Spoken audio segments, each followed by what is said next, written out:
السلام عليكم ورحمة الله وبركاته.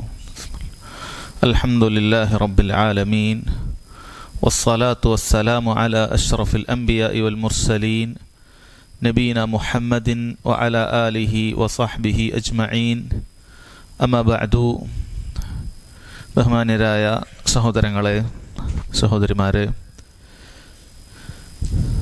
നമ്മൾ പഠിച്ചുകൊണ്ടിരിക്കുന്നത് ഷുറൂത്തുസ്സലാ അർക്കാനുഹ വവാജിബാത്തുഹ എന്ന ഗ്രന്ഥമാണ്. അതായത് നിസ്കാരത്തിൻ്റെ നിബന്ധനകളും അതിൽ നമ്മൾ നിർബന്ധമായും പാലിക്കേണ്ട ചെയ്യേണ്ട റുക്നുകളെക്കുറിച്ചും വാജിബുകളെക്കുറിച്ചുമൊക്കെയുള്ള കാര്യങ്ങൾ വിശദീകരിക്കുന്ന ചെറു കൃതിയാണ് നമ്മൾ വായിച്ചത്. കഴിഞ്ഞ ക്ലാസ്സിൽ നമ്മൾ ആരംഭിച്ചത് ഷുറൂത്തുസ്സലയാണ്, നിസ്കാരത്തിൻ്റെ നിബന്ധനകളാണ്. നിസ്കാരത്തിന് 9 നിബന്ധനകളുണ്ട് എന്ന് നമ്മൾ മനസ്സിലാക്കി. ആ 9 നിബന്ധനകളും നിസ്കാരത്തിന് മുമ്പ് തന്നെ ഒരാൾ പാലിച്ചാൽ മാത്രമേ ഒരാളുടെ നിസ്കാരം സഹീഹാവുകയുള്ളൂ, അല്ലാഹുവിങ്കൽ സ്വീകാര്യയോഗ്യമാകുകയുള്ളൂ എന്ന് നമ്മൾ പറഞ്ഞിട്ടുണ്ട്. അതിൽ ആദ്യത്തെ 3 എണ്ണമാണ് നമ്മൾ പൂർത്തിയാക്കിയത്. ഒന്നാമത്തേത് അൽ ഇസ്ലാം എന്ന് നമ്മൾ പറഞ്ഞു, ഒരാൾ മുസ്ലിം ആയിരിക്കുക എന്നുള്ളതാണ്. രണ്ടാമത്തേത് അൽ അഖ്ലാണ്, ഒരാൾക്ക് ബുദ്ധി ഉണ്ടായിരിക്കണം. മൂന്നാമത്തേത് അത്തമീസ്, വേർതിരിച്ച് മനസ്സിലാക്കാൻ കഴിയുന്ന പ്രായമെത്തണം, 7 വയസ്സാണ് എന്ന് നമ്മളത് പറഞ്ഞിട്ടുണ്ട്. ഈ 3 കാര്യങ്ങൾ നമ്മളത് പറഞ്ഞു കഴിഞ്ഞു. നമ്മൾ പറഞ്ഞു ഇത് മുഴുവൻ ഇബാദത്തുകൾക്കും അല്ലാഹു സുബ്ഹാനഹു വ തആല നിശ്ചയിച്ചിട്ടുള്ളത് തന്നെയാണ്. 4ാമത്തെ കാര്യം, അതിലാണ് നമ്മളിപ്പോൾ ഉള്ളത്, റഫ് ഉൽ ഹദസ് എന്ന് പറയും. അശുദ്ധിയെ ഉയർത്തുക എന്നുള്ളതാണ്. ചെറുതും വലുതുമായ അശുദ്ധി ഒരാളിലുണ്ട് എങ്കിൽ നിസ്കരിക്കുന്നതിന് മുമ്പായിട്ട് അവൻ ആ അശുദ്ധിയിൽ നിന്നും ശുദ്ധിയാകേണ്ടതുണ്ട് എന്ന് നമ്മൾ പറഞ്ഞു. ഇദ്ദേഹം അവിടെ പ്രധാനമായും ചെറിയ അശുദ്ധിയെക്കുറിച്ചാണ് ഇവിടെ സംസാരിച്ചിട്ടുള്ളത്. കാരണം നമ്മൾ പറഞ്ഞു ഓരോ നിസ്കാരത്തിലും ഓരോരുത്തർക്കും ശ്രദ്ധിക്കേണ്ടതായി വരിക ചെറിയ അശുദ്ധിയിൽ നിന്നും ശുദ്ധിയാവുക എന്നുള്ളതാണ്. അപ്പം ആ ചെറിയ അശുദ്ധിയിൽ നിന്നും ശുദ്ധിയാകാൻ ഒരാൾ വുളു എടുക്കേണ്ടതുണ്ട് എന്ന് അദ്ദേഹം പറയുകയും പിന്നീട് ആ വുളു ശരിയാകാനുള്ള 10 ഷർത്തുകളാണ് നമ്മൾ പിന്നീട് പഠിച്ചത്. വുളു നിസ്കാരത്തിൻ്റെ നിബന്ധനയാണ്. ഇനി ആ വുളു ശരിയാകാൻ അതിന് 10 നിബന്ധനകളുണ്ട്. അതാണ് നമ്മൾ കഴിഞ്ഞ ക്ലാസ്സിൽ മനസ്സിലാക്കിയത്. ആ 10 നിബന്ധനകളോടുകൂടി നമ്മൾ വുളു എടുത്തു കഴിഞ്ഞാൽ വുളു ശരിയാകുന്നതായിരിക്കും. ഇനി നമ്മൾ പറയാൻ പോകുന്നത് ഫുറൂലുൽ വുളു എന്ന് പറയും. വുളുവിൻ്റെ ഫർളുകൾ എന്നാണ് പറയുക. വുളുവിൻ്റെ ഫർളുകൾ. അപ്പോൾ ഒരു ചോദ്യം ഉണ്ടാകും, എന്താണ് ഷർത്തും ഫർളും തമ്മിലുള്ള വ്യത്യാസം എന്താണ്? ആദ്യം നമ്മൾ 10 വുളുവിൻ്റെ ഷർത്ത് പഠിച്ചല്ലോ. പിന്നീടുള്ളത് വുളുവിൻ്റെ ഫർളുകളാണ്. എന്താണ് അത് രണ്ടും തമ്മിലുള്ള വ്യത്യാസം? നമ്മൾ മനസ്സിലാക്കുക, ഷർത്തുകൾ എന്ന് പറഞ്ഞാൽ, നിബന്ധനകൾ എന്ന് പറഞ്ഞാൽ, ഒരു കർമ്മത്തിന് ഇന്ന കാര്യം നിബന്ധനയാണ് എന്ന് പറഞ്ഞാൽ ആ നിബന്ധന എന്ന് പറയുന്നത് കർമ്മത്തിന് മുമ്പേ തന്നെ ചെയ്യേണ്ടതായിരിക്കും. കർമ്മത്തിൽപ്പെട്ട ഒരു ഭാഗമേ ആയിരിക്കുകയില്ല. അതാണ് ഷർത്തുകൾ. ഇപ്പം നിസ്കാരത്തിൻ്റെ ഷർത്ത് വുളു ആണെന്ന് പറയുമ്പോൾ വുളു നമ്മളെപ്പോഴാണ് ആരംഭിക്കുക? നിസ്കാരത്തിന് മുമ്പേ ആണ്. തക്ബീറത്തുൽ ഇഹ്റാമിന് മുമ്പേ വുളു പൂർത്തിയായിരിക്കണം, എന്നാൽ മാത്രമേ നിസ്കാരം ശരിയാവുകയുള്ളൂ. അപ്പം നിബന്ധന എന്ന് പറയുന്നത് എപ്പോഴും ആ പ്രവൃത്തിയുടെ നിബന്ധനയാക്കപ്പെട്ട കർമ്മത്തിൻ്റെ മുമ്പേ തന്നെ ചെയ്യേണ്ടതായിരിക്കും, ആ കർമ്മത്തിൽ പെടുകയുമില്ല. അതാണ് ഷർത്ത് എന്ന് പറയുന്നത്. എന്നാൽ ഫർള് എന്ന് പറയുന്നത് ആ കർമ്മത്തിൻ്റെ ഒരു ഭാഗമായിരിക്കും. ആ കർമ്മത്തിൻ്റെ ഒരു ഭാഗമായിരിക്കും. ചിലപ്പോൾ ആദ്യത്തിലുണ്ടാകും, അതിൻ്റെ ഇടയിലുണ്ടാകും, അവസാനം വരെയൊക്കെ ഉണ്ടാകും. അതാണ് ഫർളുകൾ എന്ന് പറയുന്നത്. അപ്പം ഇനി നമ്മളതിൻ്റെ വുളുവിൻ്റെ ഫർളുകൾ പറയുമ്പോൾ മനസ്സിലാകും. ഇപ്പോൾ വുളുവിൻ്റെ ഷർത്തിൽ നമ്മൾ പറഞ്ഞൊരു കാര്യമാണ് വുളു എടുക്കുക നമുക്ക് നീയത്ത് വേണമെന്ന് പറയുന്നത്. വുളു എടുക്കുന്ന വെള്ളം ശുദ്ധിയുള്ളതായിരിക്കണം, നജസ് കലർന്നതാകാൻ പാടില്ല എന്നുള്ളതൊക്കെ. അതൊക്കെ നമ്മൾ വുളു എടുക്കുന്നതിന് മുമ്പേ തന്നെ ഉണ്ടാവേണ്ടതാണ്. ഇനി പറയാൻ പോകുന്നത് വുളുവിൻ്റെ ഫർളുകൾ 6 എണ്ണം പറയുന്നുണ്ട്. ഈ 6 കാര്യങ്ങളും വുളുവിൻ്റെ അകത്തുള്ള കാര്യങ്ങളാണ്. വുളുവിൻ്റെ അകത്തുള്ള കാര്യങ്ങളാണ് എന്ന് മനസ്സിലാക്കുക. ഓരോന്ന് വിശദീകരിക്കുമ്പോൾ നമുക്ക് മനസ്സിലാക്കാം. അദ്ദേഹം പറയുന്നു, അമ്മ ഫുറൂലുഹു ഫസിത്തത്തുൻ, വുളുവിൻ്റെ ഫർളുകൾ 6 എണ്ണമാണ് എന്നാണ് പറഞ്ഞത്. വുളുവിൻ്റെ ഫർളുകൾ 6 എണ്ണമാണ്. ഒന്നാമത്തേത് ഗസ്ലുൽ വജ്ഹി, മുഖം കഴുകൽ. വമിൻഹു അൽ മൽമലത്തു വൽ ഇസ്തിൻഷാഖു, അതിൽപ്പെട്ടതാണ് മൽമലത്തും ഇസ്തിൻഷാക്കും. മൽമലത്ത് എന്ന് പറഞ്ഞാൽ വായിൽ വെള്ളം കൊപ്പിളിക്കുക എന്നുള്ളതാണ് അതുകൊണ്ട് ഉദ്ദേശിക്കുന്നത്. ഇസ്തിൻഷാക്ക് എന്ന് പറഞ്ഞാൽ അത് മൂക്കിൽ നിന്നും വെള്ളം കയറ്റി ചീറ്റുക എന്നുള്ളതാണ് ഇസ്തിൻഷാക്ക് എന്ന് പറയുന്നത്. വഹദ്ദുഹു തൂലൻ മിൻ മനാബിതി ശഅരി റഅസി ഇല ദിഖൻ വഅർലൻ ഇല ഫുറൂഇൽ ഉദ്നൈൻ. പിന്നീട് ആ മുഖത്തിൻ്റെ രൂപം പറയുകയാണ്. മുഖം എവിടെ വരെയാണ് കഴുകേണ്ടത്? അത് നീളം മനാബിതു ശഅർ മുതൽ ഇല ദിഖൻ.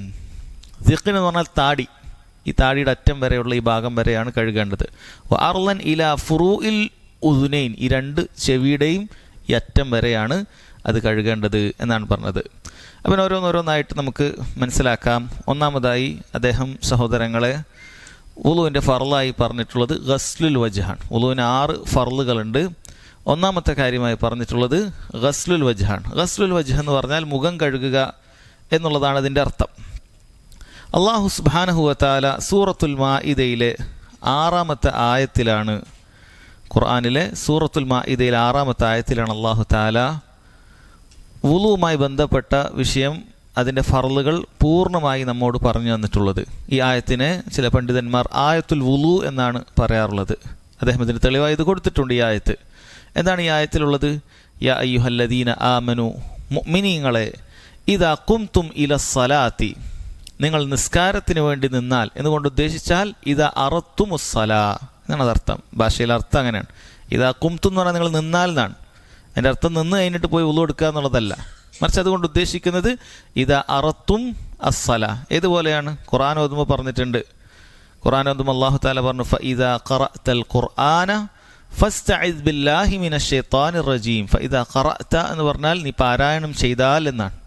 അതുകൊണ്ട് ഉദ്ദേശിക്കുന്നത് ഇദാ അറത്തൽ ഖുർആൻ, നീ ഖുർആൻ പാരായണം ചെയ്യാൻ ഉദ്ദേശിച്ചാൽ എന്ത് ചെയ്യണം? ഫസ്തഇദ്, നീ ഇസ്തിആദ നടത്തണം, രക്ഷ തേടണം. ബില്ലാഹ്, അള്ളാഹുവിനോട് രക്ഷ തേടണം. മിനശ് ശൈത്താനിർ റജീം, ആട്ടിയകറ്റപ്പെട്ട പിശാചിൽ നിന്നും. അപ്പോൾ ഖുർആൻ ഓതുമ്പോൾ നമ്മൾ അഊദു ബില്ലാഹി മിനശ് ശൈത്താനിർ റജീം എന്ന് ഓതുന്നുണ്ട്. അതുപോലെ ഇദാ ഖുംതും ഇലസ്സലാ, നിങ്ങൾ നിസ്കാരത്തിന് വേണ്ടി ഒരുങ്ങുകയാണ് എങ്കിൽ, നിങ്ങൾക്ക് വുളു ഇല്ല എങ്കിൽ നിങ്ങൾ വുളു എടുക്കണം. ഫഗ്സിലു വുജൂഹക്കും, അല്ലാഹു സുബ്ഹാനഹു വ തആല ആദ്യത്തെ ഫർള് പറയുകയാണ്. ഫഗ്സിലു വുജൂഹക്കും, നിങ്ങൾ നിങ്ങളുടെ മുഖം കഴുകണം എന്നാണ് പറഞ്ഞിട്ടുള്ളത്. അപ്പോൾ ആ മുഖത്തിൻ്റെ കാര്യം പറയുമ്പോഴാണ് ഷെയ്ഖ് റഹിമഹുല്ലാ എന്ത് പറഞ്ഞിട്ടുള്ളത്? അതിൻ്റെ പരിധി, മുഖം എന്ന് പറയുന്നത് അദ്ദേഹം അതിൻ്റെ പരിധി പറഞ്ഞിരിക്കുകയാണ്. വഹദ്ദുഹു തൂലൻ എന്ന് പറഞ്ഞാൽ നീളത്തിൽ മിൻ മനാബിത്തിഷാർ. മനാബിത്തിഷാർ എന്ന് പറഞ്ഞാൽ നമ്മൾ മുടി വളരുന്ന ഭാഗമുണ്ടാകും. ഒരാൾക്ക് മുടി വളരുന്ന ഭാഗം ഉണ്ടാകും. ഇനി ഒരാൾക്ക് മുടി വളരെ കയറിയിട്ടാണെങ്കിലോ, അല്ലേ, മുടിയില്ലാത്ത ആളുകളുണ്ടാകും. അപ്പോൾ ആ മുടി വളരുന്ന ഭാഗം നോക്കി പോകേണ്ടതില്ല. മറിച്ച് വജ്ഹ് എന്ന് പറഞ്ഞു കഴിഞ്ഞാൽ ആ മുഖം, ആളുകൾ ഫേസ് ചെയ്യുന്ന ആ ഭാഗത്തിനാണ് അറബിയിൽ വജ്ഹ് എന്ന് പറയുക. അപ്പോൾ എവിടെയാണോ നമ്മുടെ മുഖം അതങ്ങനെ ഒടിഞ്ഞങ്ങോട്ട് പോകുന്നുണ്ട്, ആ നേരെയുള്ള ഭാഗം അതായിരിക്കും മുകളിലെ അതിൻ്റെ പരിധി. അവിടെ വരെ കൈകിയാൽ മതി. താഴെയുള്ളത് ദിഖ്നാണ്. ദിഖ്ൻ എന്ന് പറഞ്ഞു കഴിഞ്ഞാൽ നമ്മൾ ഈ താടിയുടെ ഈ കുറ്റി, നമ്മൾ എല്ലാ ഭാഗങ്ങളും പോയി ഇവിടെ സമ്മേളിക്കുന്ന ഈ ഭാഗത്തിനാണ് ദിഖ്ൻ എന്ന് പറയുന്നത്. ചിൻ, ഇവിടെയാണ് എന്ത് വരുന്നത്? ഇതിൻ്റെ നീളം വരുന്നത്. പിന്നീട് വീതി പറഞ്ഞു തന്നു. എന്താണ്? ഇല ഫുറൂഇൽ ഉദ്നൈൻ, ചെവിക്ക് 2 അറ്റമുണ്ട്. അപ്പോൾ ചെവിയുടെ അറ്റം ഇവിടെ തുടങ്ങുന്നത് മുതൽ ഇപ്പുറത്തെ അറ്റം വരെ മുഖത്തിൻ്റെ ഭാഗമാണ് എന്നാണ് പറഞ്ഞത്. അവിടെ പ്രത്യേകം ശ്രദ്ധിക്കേണ്ട കാര്യമാണ്, നമ്മൾ മുടി കഴിഞ്ഞിട്ട് ഈ ചെവിക്കുറ്റിയുടെ ഇടയിലൊരു വെള്ള ഭാഗമുണ്ടാകും, അല്ലേ? അതും മുഖത്തിൽപ്പെട്ടതാണ്. ഇത് ശ്രദ്ധിക്കണം. ചില ആളുകൾ മുഖം കഴുകുമ്പോൾ ഇങ്ങനെ അങ്ങ് കഴുകുകയുള്ളൂ. ഈ ഭാഗത്തൊന്നും ചിലപ്പോൾ എത്തിയിട്ടുണ്ടാവില്ല. നമ്മളിപ്പുറത്ത് നോക്കുമ്പോൾ ഉണ്ടാവും ചിലപ്പോൾ ഈ ഭാഗത്തൊന്നും ഇങ്ങനെ ഉണങ്ങി കിടക്കുന്നുണ്ടാകും. വുളു ശരിയാകാതായി പോകും. കാരണം വുളുവിൻ്റെ ഫർളിൽപ്പെട്ട കാര്യമാണ് മുഖം കഴുകുക എന്ന് പറയുന്നത്. വുളുവിൻ്റെ ഫർളിൽപ്പെട്ട കാര്യമാണ്. അതുകൊണ്ട് ഇത് പൂർണ്ണമായി നമ്മളത് എന്ത് ചെയ്യണം? അത് കഴുകണം. അതോടൊപ്പം തന്നെ വുളുവിൻ്റെ ഉള്ളിൽ തന്നെ പെട്ട, മുഖം കഴുകലിൻ്റെ ഉള്ളിൽ തന്നെ പെട്ട കാര്യമാണ് വമിൻഹു അൽ മൽമലത്തു വൽ ഇസ്തിൻഷാഖ്. മൽമലത്തും ഇസ്തിൻഷാഖും. മൽമലത്ത് നമ്മൾ പറഞ്ഞു വായിൽ വെള്ളം കൊപ്പിളിക്കുക എന്നുള്ളതാണ്. ഇസ്തിൻഷാഖ് എന്ന് പറഞ്ഞു കഴിഞ്ഞാൽ മൂക്കിൽ വെള്ളം കയറ്റുക എന്നുള്ളതാണ്. പിന്നെ അതിന് ചീറ്റുന്നതിന് ഇസ്തിൻസാർ എന്ന് പറയും, അല്ലേ? അതും ചെയ്യേണ്ടതുണ്ട്. അപ്പം അതിൽ മൽമലത്തും ഇസ്തിൻഷാഖും നിർബന്ധമാണ്. ഇപ്പോൾ വായയും മൂക്കിൻ്റെ അകവും അത് ഉള്ളിലായിട്ടാണ് നമ്മൾ കാണുന്നത്. പക്ഷെ അതിൻ്റെ ഹുക്കും ഷറയിൽ അത് ഹുക്കുമു ളാഹിറാണ്, ബാഹ്യമായ അവയവത്തിൻ്റെ ഹുക്കുമാണ് അതിനുള്ളത്. അല്ല, അതുകൊണ്ടാണ് നമ്മൾ നോമ്പിനൊക്കെ വെള്ളം വായിലേക്ക് കയറ്റിയാൽ എന്താവുന്നില്ല, നോമ്പ് മുറിയുന്നില്ല. അകത്തേക്ക് പ്രവേശിച്ചാൽ മാത്രമേ നോമ്പ് മുറിയുന്നുള്ളൂ. അപ്പോൾ ഈ വായയുടെ ഉള്ള് അത് മുഖത്തിൻ്റെ ആ ബാഹ്യമായതിൻ്റെ ഹുക്കുമ തന്നെയാണ് അതിനുള്ളത്. അതുകൊണ്ട് വായയുടെ ഉള്ള് കഴുകേണ്ടതുണ്ട്. അപ്പോൾ വായിലേക്ക് വെള്ളം പ്രവേശിപ്പിക്കുക, കൊപ്പിളിക്കുക, അത് പുറത്തേക്ക് തുപ്പുക, ഈ 3 കാര്യങ്ങളാണ് അതിലേക്ക് വരുന്നത്. പണ്ഡിതന്മാർ പറയുന്നു ഈ 3-ൽ 2 കാര്യം ഒരാൾ ചെയ്തിട്ടുണ്ട് എങ്കിൽ അത് മതി. വായിലേക്ക് വെള്ളം കയറ്റി കൊപ്പിച്ചില്ല, ഉടനെ തന്നെ തൊപ്പിക്കളഞ്ഞാൽ തന്നെ അത് മതിയായതാണ്, ശരിയാകുന്നതാണ്. വായിലേക്ക് വെള്ളം കയറ്റി ഒരാൾ കൊപ്പിച്ചില്ല, തുപ്പിക്കളഞ്ഞു എന്ന് വിചാരിക്കുക, അത് ശരിയാകുന്നതാണ്. ഇനി അതല്ല, ഒരാൾ വായിലേക്ക് വെള്ളം കയറ്റി കൊപ്പിളിക്കുകയും ചെയ്തു, പുറത്തേക്ക് തുപ്പിയില്ല, ഇറക്കിയെന്ന് വിചാരിക്കുക, എങ്കിലും അത് ശരിയാകുന്നതാണ്. കാരണം മൽമലത്ത് എന്ന് പറഞ്ഞാൽ 3 കാര്യങ്ങൾ ഉൾക്കൊള്ളുന്നതാണ്. വായിലേക്ക് വെള്ളം കയറ്റുക, ഇദ്ഖാലുൽ മാ, മജ്ജുൽ മാ, ഇഖ്റാജുൽ മാ. വെള്ളം അകത്തേക്ക് കയറ്റുക, അത് കൊപ്പിളിക്കുക, പുറത്തേക്ക് തുപ്പുക. ഇതിൽ 2 കാര്യം ശരിയാക്കി കഴിഞ്ഞാൽ അയാളുടെ മൽമലത്ത് പൂർത്തിയാക്കി. ഇനി ഇസ്തിൻഷാക്ക് വെള്ളം നമ്മുടെ മൂക്കിൻ്റെ അകത്തെ ഭാഗത്തേക്ക് പ്രവേശിപ്പിക്കുക എന്നുള്ളതാണ്. പലരും വീഴ്ച വരുത്തുന്ന കാര്യമാണ്. മൂക്കിലേക്ക് വല്ലാതെ പ്രവേശിപ്പിക്കുകയില്ല. ചിലർ വെള്ളം ഇങ്ങനെ കൊണ്ടുവന്ന് മൂക്കിൻ്റെ അടുത്ത് ഇങ്ങനെ വെറുതെ വെച്ചിട്ട് പെട്ടെന്ന് അങ്ങ് ഒന്നു കൊടുത്തു പോകും. അങ്ങനെ ചെയ്യരുത്. മറിച്ച് വെള്ളം അവിടെ വെച്ചിട്ട് നമ്മൾ മൂക്ക് കൊണ്ടുവന്ന് ഒരല്പം ഒന്ന് വലിച്ചാൽ മതി. ചില ആൾക്കത് ഒരു പ്രയാസമാണ്, പക്ഷെ അത് വളരെ എളുപ്പമുള്ള കാര്യം തന്നെയാണ്. മൂക്കിനകത്തേക്ക് തരിമൂക്കിലേക്ക് എത്തിക്കുക എന്നുള്ളത് സുന്നത്തായ കാര്യമാണ്. നബി സല്ലല്ലാഹു അലൈഹി വസല്ലം പറഞ്ഞിട്ടുണ്ട്, ബാലിഗൂ ഫിൽ ഇസ്തിൻഷാഖ്. നിങ്ങൾ ഇസ്തിൻഷാഖ് ചെയ്യുമ്പോൾ നിങ്ങളത് നന്നായിട്ട് ചെയ്യണം. അതായത് മൂക്കിലേക്ക് വെള്ളം കയറ്റുമ്പോൾ നന്നായിട്ട് ചെയ്യണം. ഇല്ല അൻ തക്കൂന സായിമ. നോമ്പുകാരനാണെങ്കിൽ അങ്ങനെ അങ്ങോട്ട് ചെയ്യണ്ട. കാരണം അത് നോമ്പ് മുറിയാൻ സാധ്യതയുണ്ട്. കാരണം മൂക്കിൽ നിന്നുള്ള വെള്ളം എവിടെ എത്തും? നേരെ തൊണ്ടയിലേക്കാണ് എത്തുക, അല്ലേ? നമ്മൾ മൂക്കിലൊക്കെ മരുന്നുറ്റിച്ചാൽ നമുക്കറിയാവുന്നതാണ്. അതുകൊണ്ടാണ് നാസൽ ഡ്രോപ്സ് നോമ്പിന് ഉപയോഗിക്കാൻ പറ്റുമോ ഇല്ല എന്നൊക്കെ ചോദ്യങ്ങൾ വരുന്നത്. കാരണം അത് തൊണ്ടയിലേക്ക് എത്തുന്നതാണ്. അപ്പം അതുകൊണ്ട് നമ്മൾ ബാലിഗു ഫിൽ ഇസ്തിൻഷാഖ് ഇല്ല അൻ തക്കൂന സായിമ. നോമ്പുകാരനല്ലെങ്കിൽ നന്നായിട്ട് വലിച്ചു കയറ്റുക എന്നുള്ളത്, മൂക്കിൻ്റെ അകത്തേക്ക് എത്തുക എന്നുള്ളതാണ് നമുക്ക് നിർബന്ധമായ കാര്യം. അത് തരിമൂക്കിലേക്ക് വലിച്ചു കയറ്റുക എന്നുള്ളത് സുന്നത്തായ കാര്യമാണ് എന്നാണ്. ചില പണ്ഡിതന്മാർ അതിന് സിഹ്ഹിയായ ആരോഗ്യപരമായ ഗുണങ്ങൾ പോലും ഉണ്ട് എന്ന് ഉണർത്തിയത് കാണാൻ സാധിക്കും. നമ്മെ സംബന്ധിച്ചിടത്തോളം അത് ചെയ്യുക എന്നുള്ളത് നമ്മുടെ ദീനിൻ്റെ ഭാഗമായിട്ട് തന്നെയാണ് നമ്മളത് ചെയ്യേണ്ടത്. ശരി, അപ്പോൾ മുഖം എന്ന് പറയുന്ന കാര്യം കഴിഞ്ഞിട്ടുണ്ട്. യാ അയ്യുഹല്ലദീന ആമനു ഇദാ ഖുംതും ഇലസ്സലാത്തി ഫഗ്സിലു വുജൂഹക്കും. നിങ്ങളുടെ മുഖം കഴുകുക എന്നാണ് പറഞ്ഞിട്ടുള്ളത്. ശരി, അപ്പോൾ ഒരു സംശയം ഉണ്ടാകും. നമ്മൾ ഉളു എടുക്കുമ്പോൾ ആദ്യം മുഖം അല്ലല്ലോ കഴുകുന്നത്, അല്ലേ? നമ്മൾ ആദ്യം കൈയാണ് കഴുകുന്നത്. ആദ്യം നമ്മൾ മുൻകൈ പോയി കഴുകാറുണ്ട്. പൈപ്പ് തുറന്നിട്ട് നമ്മൾ ആദ്യം കയ്യിൽ വെള്ളം എടുത്ത് മുൻകൈ കഴുകാറുണ്ട്. അങ്ങനെയാണല്ലോ നമ്മൾ ചെയ്യുന്നത്. അപ്പോൾ എന്താണ് ഖുർആനിൽ അല്ലാഹു സുബ്ഹാനഹു വ തആല ഇത് പറഞ്ഞിരിക്കുന്നത്? മുഖം കഴുകലാണ് പറഞ്ഞിട്ടുള്ളത്. നമ്മൾ മനസ്സിലാക്കുക, അല്ലാഹു തആല ഈ ആയത്തിൽ വുളുവിൻ്റെ ഫർളുകൾ മാത്രമാണ് പറഞ്ഞിട്ടുള്ളത്. സുന്നത്തുൾപ്പെടെ നബി സല്ലല്ലാഹു അലൈഹി വസല്ലം പറഞ്ഞ് നമുക്ക് ഹദീസിൽ കാണാൻ സാധിക്കും. സുന്നത്ത് പറഞ്ഞിട്ടില്ല. അപ്പോൾ കൈ ആദ്യം പോയി 3 പ്രാവശ്യം കഴുകുക എന്നുള്ളത് എന്താണത്? സുന്നത്തായ കാര്യമാണ്. ചില പണ്ഡിതന്മാർ പറഞ്ഞു, ഉറക്കിൽ നിന്നും എഴുന്നേറ്റാൽ ഒഴികെ, ഉറക്കിൽ നിന്ന് എഴുന്നേറ്റാൽ അത് വാജിബാണെന്നാണ്. ഇപ്പോൾ രാത്രി എഴുന്നേറ്റ് ഒരാൾ വുളു എടുക്കുന്നുണ്ടെങ്കിൽ ആദ്യം മുൻകൈ 1 പ്രാവശ്യം കഴുകുക എന്നുള്ളത് വാജിബാണ് എന്നാണ് പല പണ്ഡിതന്മാരും അഭിപ്രായപ്പെട്ടത്. അതല്ല എങ്കിൽ മറ്റുള്ള എല്ലാ സമയത്തും നമ്മൾ മുൻകൈ ആദ്യം പോയി 3 പ്രാവശ്യം കഴുകുക എന്നുള്ളത് എന്താണ്? സുന്നത്തായ കാര്യമാണ്, ഫർളല്ല. അപ്പോൾ ആദ്യത്തെ ഫർള് ഏതാണ്? ആദ്യത്തെ ഫർള് മുഖം കഴുകലാണ്. അപ്പോൾ മുഖം കഴുകലിൽ പെട്ടതാണ് മൽമലത്തും ഇസ്തിൻഷാക്കും. അപ്പോൾ നമ്മൾ മുഖത്തിൻ്റെ ഉള്ളിൽ തന്നെ പെട്ടതാണ് വായിൽ വെള്ളം കൊപ്പിളിക്കലും മൂക്കിൽ വെള്ളം കയറ്റി ചീറ്റലും. അപ്പം നമ്മൾ ആദ്യം വെള്ളം എടുത്ത് വായിൽ വെള്ളം കൊപ്പിളിച്ചു, തുപ്പി, അത് മൂക്കിൽ വെള്ളം കയറ്റി ചീറ്റി, പിന്നീട് നമ്മൾ മുഖം കഴുകിയാൽ മുഖത്തിൻ്റെ ഭാഗം പൂർത്തിയായി കഴിഞ്ഞിരിക്കുന്നു. എന്നാൽ ഒരാൾ മുഖം കഴുകിയതിന് ശേഷമാണ് വായിൽ വെള്ളം കൊപ്പിളിച്ച് മൂക്കിൽ വെള്ളം കയറ്റി ചീറ്റിയതാണെങ്കിലും അത് ശരിയാകുന്നതാണ്. കാരണം മുഖം തന്നെ അപ്പോൾ പൂർത്തിയാകുകയാണ്. ഇതെല്ലാം കൂടിയാകുമ്പോഴാണ് മുഖം പൂർത്തിയാകുന്നത് എന്ന് കാണാൻ സാധിക്കും. രണ്ടാമത്തെ കാര്യം സഹോദരങ്ങളെ, പിന്നീട് അല്ലാഹു തആല പറഞ്ഞത് എന്താണ്? വഅയ്ദിയക്കും ഇലൽ മറാഫിഖ്. നിങ്ങൾ കഴുകേണ്ട രണ്ടാമത്തെ ഭാഗം വഅയ്ദിയക്കും ഇലൽ മറാഫിഖ്. നിങ്ങൾ മുട്ടുൾപ്പെടെ നിങ്ങളുടെ കൈകൾ കഴുകണം എന്നാണ് പറഞ്ഞിട്ടുള്ളത്. മുട്ടുൾപ്പെടെ കൈകൾ കഴുകണം എന്ന് പറഞ്ഞാൽ നമ്മൾ കൈയിൻ്റെ മുൻഭാഗം മുതൽ ആരംഭിക്കണം. ഈ വിരൽ മുതൽ ആരംഭിച്ചിട്ട് ഈ മുട്ട് ഉൾപ്പെടണം. കൈമുട്ടിനാണ് മിർഫഖുൻ എന്ന് പറയുന്നത്. ഈ വിരൽ ഈ മുട്ടുൾപ്പെടെ നമ്മൾ എന്ത് ചെയ്യണം? വിരൽ മുതൽ ഈ മുട്ടുൾപ്പെടെ കഴുകണം. ഇവിടെ ഒരു പക്ഷേ ചിലപ്പോൾ ആളുകൾക്ക് ഒരു തെറ്റിദ്ധാരണ ഉണ്ടാവാറുള്ളത്, ചിലരെന്ത് ചെയ്യും, മുൻകൈ ആദ്യം കഴുകിയതാണല്ലോ, അതുകൊണ്ട് ഇനി കഴുകേണ്ടതില്ല എന്ന് വിചാരിച്ച് ഇവിടെ മുതൽ അങ്ങോട്ട് ആക്കും. ശരിയാവുകയില്ല. കാരണം ആദ്യത്തെ 3 പ്രാവശ്യം മുൻകൈ കഴുകുക എന്നുള്ളത് സുന്നത്താണ്. അതിൽ ഫറലൊന്നും വരുന്നില്ല. ഫറല് മുഖത്തിന് ശേഷം കഴുകുന്ന കഴുകലാണ് ഫറല്. അത് എന്ത് ചെയ്യണം? അത് മുൻകൈയുടെ അറ്റം മുതൽ, വിരലിൻ്റെ അറ്റം മുതൽ മുട്ട് വരെയുള്ള ഭാഗം നമ്മൾ കഴുകുക തന്നെ വേണ്ടതുണ്ട്. അത് പ്രത്യേകം ശ്രദ്ധിക്കേണ്ട കാര്യമാണ്. ഇതാണ് 2ാമത്തെ ഫർള്. 3ാമത്തെ ഫർള് വംസഹു ബിറുഊസിക്കും, നിങ്ങൾ നിങ്ങളുടെ തല തടവുക എന്നാണ് പറഞ്ഞിട്ടുള്ളത്. വംസഹു ബിറുഊസിക്കും, നിങ്ങൾ നിങ്ങളുടെ തല തടവുക. അപ്പോൾ തല തടവേണ്ടത് നബി സല്ലല്ലാഹു അലൈഹി വസല്ലമയുടെ ഹദീസിൽ വന്നിട്ടുണ്ട്. അവിടുന്ന് 2 കൈകളും അത് ഇവിടെ വെച്ചുകൊണ്ട് മുൻഭാഗത്ത് മനാബിത്തു ഷഅർ മുതൽ ആരംഭിച്ച് അതിൻ്റെ പിന്നിൽ വരെ, മുടി അവസാനിക്കുന്നത് വരെയുള്ള ഭാഗത്തേക്കാണ് കൊണ്ടുപോയിട്ടുള്ളത് എന്ന് കാണാം. പിന്നീട് അത് അതേപോലെ തന്നെ തിരിച്ച് മുന്നിലേക്ക് കൊണ്ടുവന്നിട്ടുണ്ട്.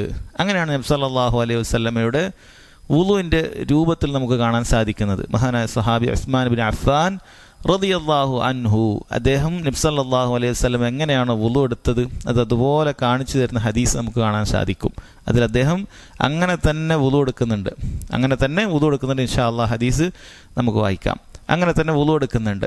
അപ്പം അതാണ് തല തടവേണ്ടതിൻ്റെ രൂപം. അതല്ലാതെ കുറച്ച് വെള്ളം എടുത്ത് ഇങ്ങനെ മുൻഭാഗത്ത് മാത്രമാക്കുക എന്നുള്ളത് നബി സല്ലല്ലാഹു അലൈഹി വസല്ലമയുടെ ഹദീസിൽ എവിടെയും കാണാൻ സാധിക്കുകയില്ല. മറിച്ച് പൂർണ്ണമായി തല തടവുക എന്നുള്ളതാണ് നബി സല്ലല്ലാഹു അലൈഹി വസല്ലമയുടെ വുളുവിൻ്റെ രൂപമായിട്ട് നമുക്ക് കാണാൻ സാധിക്കുകയുള്ളൂ എന്ന് പ്രത്യേകം മനസ്സിലാക്കുക. പിന്നീട് പറഞ്ഞു അല്ലാഹു തആല വ അർജുലക്കും, നിങ്ങൾ നിങ്ങളുടെ കാലുകൾ കഴുകുക എന്നുള്ളത്. ഇലൽ കഅബൈൻ, എവിടെ വരെയാണ്? കഅബൈൻ, നെരിയാണി ഉൾപ്പെടെ കാലുകൾ കഴുകണം. അല്ലെ, കാലിൻ്റെ നെരിയാണി നമുക്കറിയാവുന്നതാണ്. ആ നെരിയാണി ഉൾപ്പെടെയാണ് കാലുകൾ കഴുകേണ്ടത് എന്ന് മനസ്സിലാക്കുക. ഈ 4 കാര്യങ്ങൾ 4 അവയവങ്ങളാണ് പറഞ്ഞിട്ടുള്ളത്. 4 അവയവങ്ങൾ, 6 ഫർളുണ്ടെന്ന് പറഞ്ഞു. അതിൽ 4 ഫർളുകൾ 4 അവയവങ്ങൾ കഴുകുക എന്നുള്ളതാണ്. മുഖം കഴുകൽ 1ാമത്തെ ഫർളാണ്. അതിൽ വായിൽ വെള്ളം കൊപ്പിക്കലും മൂക്കിൽ വെള്ളം കയറ്റി ചീറ്റലും വന്നു. കൈ മുട്ടുൾപ്പെടെ കഴുകുക എന്നുള്ളത് 2ാമത്തെ ഫർളാണ്. തല തടവുക എന്നുള്ളത് 3ാമത്തെ ഫർളാണ്. അവിടെ പറയാൻ വിട്ടുപോയി. തല തടവുന്ന സമയത്ത് തലയിൽപ്പെട്ട കാര്യം തന്നെയാണ് എന്ത്? 2 ചെവികളും. അല്ലെ, 2 ചെവികളും തലയിൽപ്പെട്ട കാര്യം തന്നെയാണ്. ആ ചെവി തടവുന്നതിന് വേണ്ടി വേറൊരു വെള്ളം എടുക്കേണ്ടതില്ല എന്നാണ്. അതേ വെള്ളം കൊണ്ട് തന്നെ, അതായത് തല തടവിയ അതേ വെള്ളം കൊണ്ട് തന്നെ നമുക്ക് എന്ത് ചെയ്യാൻ പറ്റും? 2 ചെവികളും കഴുകാം. 2 ചെവികളും തടവാവുന്നതാണ് എന്നാണ് മനസ്സിലാക്കേണ്ടത്. അപ്പോൾ അർജുലക്കും ഇലൽ കഅബൈൻ, 4ാമത്തേതായി പറഞ്ഞത് നെരിയാണി ഉൾപ്പെടെ 2 കാലുകളും കഴുകുക എന്നാണ്. ഇനി 5ാമത്തെ തെളിവെന്ന് പറയുന്നത്, അത് ഈ 5ാമത്തെ കാര്യമെന്ന് പറയുന്നത് ഈ അവയവങ്ങളെല്ലാം തന്നെ തർത്തീബിൽ ചെയ്യുക എന്നുള്ളതാണ്.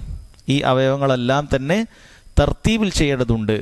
അല്ലാഹു സുബ്ഹാനഹു വ തആല ഖുർആനിൽ പരാമർശിച്ച അതേ രൂപത്തിൽ തന്നെ തർത്തീബിലാണ് സഹോദരങ്ങളെ നമ്മൾ ചെയ്യേണ്ടത്. തർത്തീബ് എന്ന് പറഞ്ഞാൽ എന്താണ്? ആദ്യം മുഖം കഴുകിയിട്ടേ നമ്മൾ കൈ കഴുകാൻ പാടുള്ളൂ. കൈ കഴുകിയിട്ടേ തല തടവാൻ പാടുള്ളൂ. തല തടവിയിട്ടേ കാല് കഴുകാൻ പാടുള്ളൂ. ഇങ്ങനെ ആയിരിക്കണം. ഉദാഹരണത്തിന്, ഒരാൾ മസ്ജിദിലേക്ക് വരുന്ന സമയത്ത് ചില മസ്ജിദുകളിൽ അവിടെ എഴുതി വെക്കാറുണ്ട്, മസ്ജിദിലേക്ക് പ്രവേശിക്കുമ്പോൾ കാല് കഴുകിയിട്ട് കയറണം. അല്ല, അവർ എഴുതി വെക്കാനുള്ള കാരണം എന്താണ്?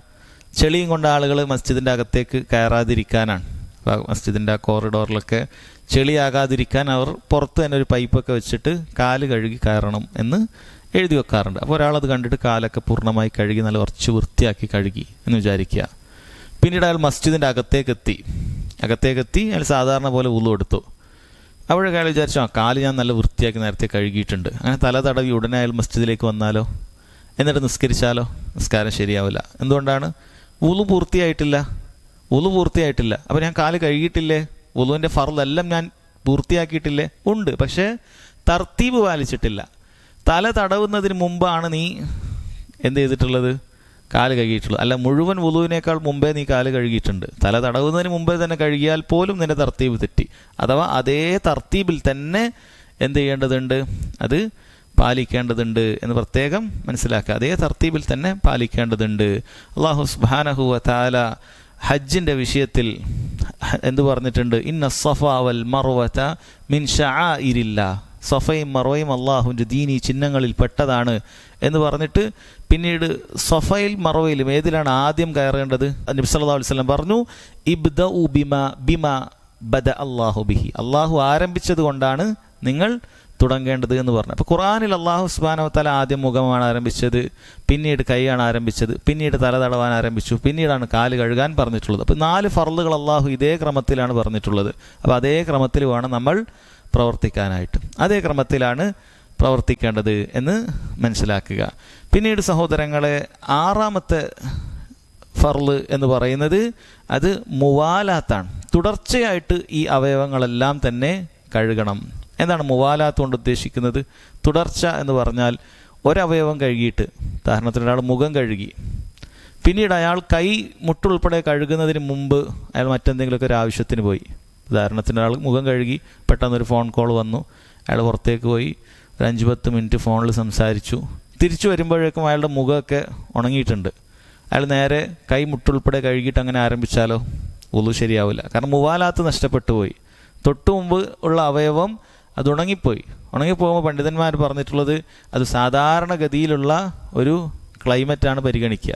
സാധാരണഗതിയിലൊരു ക്ലൈമറ്റിൽ ഉണങ്ങിപ്പോയി. നല്ല ശൈത്യമാണെങ്കിൽ ചിലപ്പോൾ എത്ര നേരം കഴിഞ്ഞാലും ഉണങ്ങൂല. 10 കാമണിക്കൂർ കഴിഞ്ഞാൽ ചിലപ്പോൾ നനവ് ബാക്കിയുണ്ടാവും, അത് പരിഗണിക്കൂല. അല്ലെങ്കിൽ കൊടും ചൂടാണെങ്കിൽ, അല്ലെങ്കിൽ ശക്തമായ കാറ്റുണ്ടെങ്കിൽ ചിലപ്പോൾ പെട്ടെന്ന് തന്നെ ഉണങ്ങിപ്പോവും, അതും പരിഗണിക്കുകയില്ല. മറിച്ചൊരു സാധാരണ മുഅ്തദിലായ ഒരു മോഡറേറ്റ് ആയിട്ടുള്ളൊരു ക്ലൈമറ്റാണ് എങ്കിൽ അത്ര. എങ്ങനെയാണ് ഒരവയവം ഉണങ്ങാനുള്ള സമയം വേണ്ടത്? അതാണ് മുവാലാത്ത്. അത് ശ്രദ്ധിക്കണം. എന്നാൽ വുളു എടുക്കുന്നതിൻ്റെ ഇടയിൽ പെട്ടെന്ന് ഒരാൾ ബെല്ലടിച്ചു, വേഗം പോയി നമ്മൾ വാതിൽ തുറന്നു കൊടുത്താൽ വീണ്ടും ആദ്യം മുതൽ ആരംഭിക്കേണ്ടതുണ്ടോ? ഇല്ല. കാരണം ചെറിയൊരു സമയമാണ്, അപ്പോഴേക്കും ഉണങ്ങാനായിട്ടില്ല. നമ്മൾ ബാത്റൂമിൽ വുളു എടുക്കുകയാണ്, പെട്ടെന്ന് നമ്മൾ അവസാനം കാല് കഴുകാനേ ബാക്കിയുള്ളൂ എന്ന് വിചാരിക്കുക. പെട്ടെന്ന് ഒരാൾ ബെല്ലടിച്ചു, നമ്മൾ വേഗം പോയി വാതിൽ തുറന്നു കൊടുത്തിട്ട് പിന്നീട് വന്ന് കാല് കഴുകിയാൽ മതി, അല്ലേ? കാല് കഴുകിയാൽ മതി, കാരണം അത്രയും സമയമായിട്ടുള്ളൂ. പക്ഷേ നമ്മൾ അയാളോട് സംസാരിച്ചു, കുറേ നേരം വർത്താനം പറഞ്ഞാൽ എപ്പോഴാണ് എങ്ങനെയാണ് എന്നൊക്കെ പറഞ്ഞു, അയാൾക്കൊരു വെള്ളമൊക്കെ കലക്കി കൊടുത്തു. അങ്ങനെ 5-10 മിനിറ്റായി. പിന്നെ ഇനി ഞാൻ കാല് കഴുകിയിട്ടില്ല എന്ന് പറഞ്ഞിട്ട് പോയി കാല് കഴുകിയാലോ? അപ്പം ശരിയാവില്ല. കാരണം എന്താ? കാരണം അയാൾ മുവാലാത്ത് നഷ്ടപ്പെട്ടു. 5-10 മിനിറ്റ് എന്നൊക്കെ പറഞ്ഞാൽ മുഴുവൻ ഉണങ്ങിപ്പോവും. മുവാലാത്ത് നഷ്ടപ്പെട്ടു, അത് പാടില്ല എന്ന് മനസ്സിലാക്കുക. അപ്പം അതിനുള്ള തെളിവായിട്ട് അദ്ദേഹം കൊടുത്തിട്ടുള്ളത് ദലീലുൽ മുവാലാത്ത്, ഇങ്ങനെ മുവാലാത്ത് തുടർച്ച വേണം എന്നതിനുള്ള തെളിവ് ഹദീസു സാഹിബുൽ ലുമഅ, ഒരു ഹദീസിൽ കാണാൻ സാധിക്കും. ഹദീസ് ഇങ്ങനെയാണ്: അനി നബി സല്ലല്ലാഹു അലൈഹി വസല്ലം അന്നഹു ലമ്മ റഅ റജുലൻ ഫീ ഖദമിഹി ലുമഅത ഖദർ ദിർഹം ലം യുസിബ്ഹൽ മാ ഫഅമറഹു ബിൽ ഇആദ. ഒരിക്കൽ നബി സല്ലല്ലാഹു അലൈഹി വസല്ലം ഒരു വ്യക്തിയെ കാണുകയാണ്. അയാളുടെ കാലിൻ്റെ ഒരു ഭാഗത്ത് ഖദ്റു ദിർഹം, ഒരു നാണയത്തുട്ടിൻ്റെ അത്ര മാത്രം ഭാഗത്ത് ഒരു ലുമഅ, അവിടെ കളർ മാറി കാണുന്നുണ്ട്, അതായത് വെള്ളം എത്തിയിട്ടില്ല എന്ന് നബി സല്ലല്ലാഹു അലൈഹി വസല്ലമക്ക് മനസ്സിലായി. ലം യുസിബ്ഹൽ മാ, വെള്ളം എത്തിയിട്ടില്ല. നബി സല്ലല്ലാഹു അലൈഹി വസല്ലം എന്ത് ചെയ്തു? ഫഅമറഹു ബിൽ ഇആദ, പോയി മാറ്റി വുളു എടുക്കാൻ പറഞ്ഞു. എന്ത് പറഞ്ഞിട്ടില്ല? കാലല്ലേ, വേഗം കാല് കഴുകിക്കള എന്ന് പറഞ്ഞിട്ടില്ല. മുഴുവനായിട്ട് വുളു എടുക്കാൻ പറഞ്ഞു. എന്തുകൊണ്ടാണ്? കാരണം അതിന് തൊട്ടു മുമ്പുള്ള അവയവങ്ങളൊക്കെ ഉണങ്ങിപ്പോയി, അല്ലേ? തല ഉണങ്ങിപ്പോയി, അല്ലെങ്കിൽ അതിന് മുമ്പ് മുഖമൊക്കെ കൈയൊക്കെ ഉണങ്ങിപ്പോയി എങ്കിൽ അയാളുടെ മുവാലാത്ത് നഷ്ടപ്പെട്ടിട്ടുണ്ട്. ഇനി കാല് കഴുകിയാൽ ശരിയാവില്ല, കാരണം തൊട്ടു മുമ്പത്തെ അവയവൊന്നും ഉണങ്ങാൻ പാടില്ല, മൊത്തം ഉണങ്ങിപ്പോയിട്ടുണ്ട്, അല്ലേ?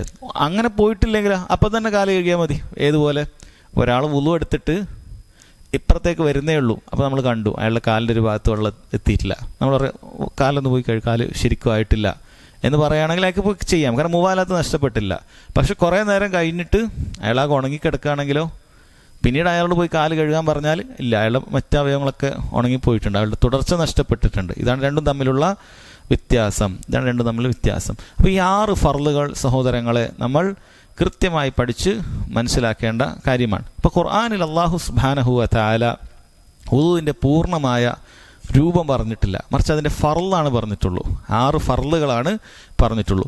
വുളുവിൻ്റെ പൂർണ്ണമായ സുന്നത്തുൾപ്പെടെയുള്ളത് നമുക്ക് ഉസ്മാൻ ബിൻ അഫ്ഫാൻ റളിയല്ലാഹു അൻഹുവിൻ്റെ ഹദീസിൽ കാണാൻ സാധിക്കും. ഹിമ്രാൻ മൗല ഉസ്മാൻ ബിൻ അഫ്ഫാനിൻ്റെ മൗല, അദ്ദേഹത്തിൻ്റെ അടിമയായ ഒരു വ്യക്തിയാണ്. അദ്ദേഹം പറയുന്നുണ്ട് അന്നഹു റഅ ഉസ്മാൻ ദഅ ബിവളൂഇൻ, ഉസ്മാൻ റളിയല്ലാഹു അൻഹു ഒരിക്കൽ, വളു എന്ന് പറഞ്ഞാൽ വുളുവിൻ്റെ വെള്ളത്തിനാണ് വളു എന്ന് പറയാം. വുളു എന്ന് പറയുന്ന ആ പ്രവർത്തിക്കാണ്. വളു എന്ന് പറഞ്ഞാൽ മയുത്തവല്ലു ബിഹി, വുളു ചെയ്യുന്ന വസ്തു, അത് വെള്ളമാണ്. അപ്പം അതിനെവിടെയാണ് അത് പറയുക. ഉസ്മാൻ ബിൻ അഫ്ഫാൻ റളിയല്ലാഹു ഒരിക്കൽ വെള്ളം കൊണ്ടുവരാൻ ആവശ്യപ്പെട്ടു. ഫഅഫ്റഗ അലാ യദൈഹി മിൻ ഇനാഇഹി, ഞാൻ അങ്ങനെ അദ്ദേഹത്തിന് എന്ത് ചെയ്ത് കൊടുത്തു, ഞാൻ 2 കൈകളിലേക്ക് ഞാൻ വെള്ളം ഒഴിച്ചു കൊടുത്തു. ആ പാത്രത്തിൽ നിന്നും 2 കൈകളിലേക്ക് വെള്ളം ഒഴിച്ചു കൊടുത്തു. ഫഗസലഹുമ സലാസ മറാത്ത്, അദ്ദേഹം 3 പ്രാവശ്യം എന്ത് ചെയ്തു, ആ മുൻകൈ കഴുകി എന്നാണ്. സുമ്മ അദ്ഖല, കാരണം യദ് എന്ന് എവിടെ കണ്ടാലും ഖുർആനിൽ യദ് എവിടെ കണ്ടാലും നമ്മൾ മനസ്സിലാക്കേണ്ടത് അത് കഫാണ്. യദ് എന്ന് എവിടെ കണ്ടതിനാൽ മനസ്സിലാക്കേണ്ടത് അത് പൂർണ്ണമായ കൈ അതിൽ ഉൾപ്പെടുകയില്ല. കാരണം പൂർണ്ണമായ കൈ ഉൾപ്പെടണമെങ്കിൽ അത് പ്രത്യേകം പറയും അല്ല. നേരത്തെ കൈ കഴുകാൻ ഫർള് വന്നപ്പോൾ വഖ്സുൽ ഐദിയഹുമ ബിൽ മറാഫിഖ് എന്ന് പ്രത്യേകം എടുത്ത് പറഞ്ഞിട്ടുണ്ട്. ഷെയ്ഖ് ഇബ്നു ഉസൈമീൻ റഹിമഹുല്ലാഹി പോലെയുള്ള പണ്ഡിതന്മാർ കണ്ടെത്തിയ കാര്യമാണത്. ഖുർആനിൽ യദ് എന്ന് പറയുന്നതൊക്കെ എന്താണ്, അത് ഈ മുൻകൈ മാത്രമാണ്. അസ്സാരിഖു വസ്സാരിഖത്തു ഫഖ്തഉ ഐദിയഹുമ എന്ന് പറഞ്ഞാൽ മുഴുവൻ കെട്ട എന്നല്ല, മറിച്ച് മുൻകൈയാണ് അത് ഉദ്ദേശിക്കുന്നത്. മോഷ്ടിച്ചവൻ്റെ ശിക്ഷ മുൻകൈയാണ്. അപ്പോൾ മുൻകൈയിലേക്ക് അദ്ദേഹം കൈ കഴുകി. സുമ്മ അദ്ഖല യമീനഹു ഫിൽ വുളൂ, സുമ്മ അദ്ഖല യമീനഹു ഫിൽ വളൂ, പിന്നീട് അദ്ദേഹം എന്ത് ചെയ്തു, തൻ്റെ വലത് കൈ ആ വെള്ളത്തിലേക്ക് പ്രവേശിപ്പിച്ചു. അപ്പോൾ ഉസ്മാൻ ബിൻ അഫ്ഫാൻ റളിയല്ലാഹു അൻഹു പിന്നീട് എന്ത് ചെയ്യാണ്, പിന്നീട് വെള്ളത്തിലേക്ക് കൈ പ്രവേശിപ്പിക്കുകയാണ്. സുമ്മ തമൽമല വസ്തൻഷഖ വസ്തൻസറ, പിന്നീട് എന്ത് ചെയ്തു, ആദ്യം തമൽമല വായിൽ വെള്ളം കൊപ്പിളിച്ചു, വസ്തൻഷഖ മൂക്കിൽ വെള്ളം കയറ്റി ചീറ്റി, വസ്തൻസറ മുക്കിൽ നിന്നും ചീറ്റി കളഞ്ഞു. ഇസ്തിൻഷാഖ് എന്ന് പറഞ്ഞാൽ കയറ്റുന്നതിനാണ് പറയുക, ഇസ്തിൻസാർ എന്ന് പറഞ്ഞു കഴിഞ്ഞാൽ ചീറ്റുന്നതിനാണ് പറയുക അല്ലേ. അപ്പോൾ ഇങ്ങനെയാണ് അദ്ദേഹം ചെയ്തത്. ഇത് നബി സല്ലല്ലാഹു അലൈഹി വസല്ലം ഇങ്ങനെയാണ് ചെയ്തത് എന്ന് നമ്മൾ മനസ്സിലാക്കണം. അവസാനം അദ്ദേഹം അത് പറയുന്നുണ്ട്. നബി സല്ലല്ലാഹു അലൈഹി വസല്ലം വുളു നമ്മൾ കണ്ണുകൊണ്ട് കാണുന്നത് പോലെയാണ് ഈ ഹദീസ് വായിക്കുന്നത് എന്ന് മനസ്സിലാക്കാം. ആദ്യം മുൻകൈ കഴുകുക, വായിൽ വെള്ളം കൊപ്പിളിക്കുക, മൂക്കിലേക്ക് വെള്ളം കയറ്റുക, ചീറ്റുക. സുമ്മ ഗസല വജ്ഹഹു സലാസ, പിന്നീട് 3 പ്രാവശ്യം അദ്ദേഹം എന്ത് ചെയ്തിട്ടുണ്ട്, മുഖം കഴുകിയിട്ടുണ്ട്. വയദൈഹി ഇലൽ മിർഫഖൈനി സലാസ, മുട്ടുൾപ്പെടെ 2 കൈകളും എന്ത് ചെയ്തിട്ടുണ്ട്, 3 പ്രാവശ്യം കഴുകിയിട്ടുണ്ട്. സുമ്മ മസഹ ബിറഅസിഹി, പിന്നീട് തല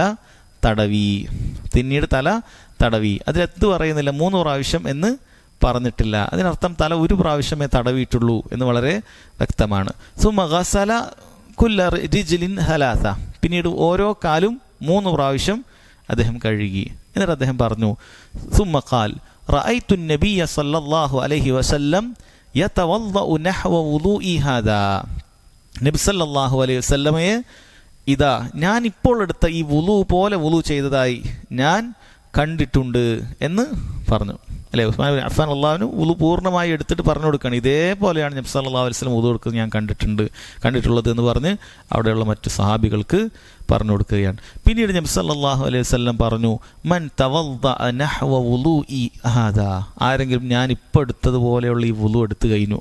സുമ്മ സല്ല റക്അതൈൻ, പിന്നീട് അവൻ 2 റക്അത്ത് നിസ്കരിച്ചു. ലാ യുഹദ്ദിസു ഫീഹിമാ നഫ്സ, അതിൽ പിന്നീട് അവൻ നിസ്കാരത്തിൻ്റെ പുറത്തുള്ള മറ്റ് സംസാരങ്ങളിലേക്കോ അങ്ങനെയുള്ള ശ്രദ്ധ പോകുന്ന കാര്യങ്ങളിലേക്കോ ഒന്നും പോയിട്ടില്ല. അത് മുഴുവൻ നിസ്കാരവുമായി ബന്ധപ്പെട്ട ചിന്തയിലാണ്. വുളു എടുത്തു അല്ല, പിന്നെ നമ്മൾ അവിടെ നിന്ന് കച്ചവടത്തിൻ്റെ വർത്താനം പറഞ്ഞു അല്ലെങ്കിൽ അങ്ങനെയുള്ള സംസാരങ്ങളൊക്കെ കഴിഞ്ഞു, ഇല്ല, വുളു എടുത്തു, നിസ്കാരത്തിൻ്റെ ചിന്തയിൽ തന്നെ വന്നു 2 റക്അത്ത് ഒരാൾ നിസ്കരിച്ചു കഴിഞ്ഞാൽ ഗഫറല്ലാഹു ലഹു മാ തഖദ്ദമ മിൻ ദംബിഹി, അല്ലാഹു സുബ്ഹാനഹു വ തആല അവൻ്റെ കഴിഞ്ഞുപോയ പാപങ്ങൾ പുറത്തു കൊടുക്കാൻ അത് മതിയാണ്. നിസ്സാരമായ കാര്യമല്ല. ഇമാം ബുഖാരി റിവായത്ത് ചെയ്യുന്ന 164-ാമത്തെ ഹദീസാണ്. ഇമാം മുസ്ലിം 226-ാമത്തെ ഹദീസായിട്ട് കൊടുത്തിട്ടുള്ള കാര്യമാണ്. അപ്പോൾ വുളു എടുക്കുക, മറ്റൊരു ചിന്തയില്ല, ഖുശൂവോടുകൂടി ശ്രദ്ധ നിസ്കാരത്തെക്കുറിച്ച് മാത്രം, അതിനാണ് ഞാൻ വുളു എടുത്തത്. അങ്ങനെ നേരെ വന്ന് 2 റക്അത്ത് നിസ്കരിച്ചു കഴിഞ്ഞാൽ അതിൻ്റെ പ്രതിഫലം ചില്ലറയല്ല.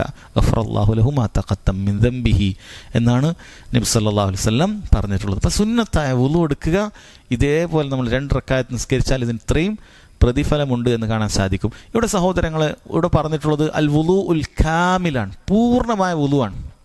ഇതിനപ്പുറത്തേക്ക് വുളുവിലൊന്നും കൂട്ടേണ്ടതില്ല. പൂർണ്ണമായ വുളുവാണ് ഇവിടെ പറഞ്ഞിട്ടുള്ളത്.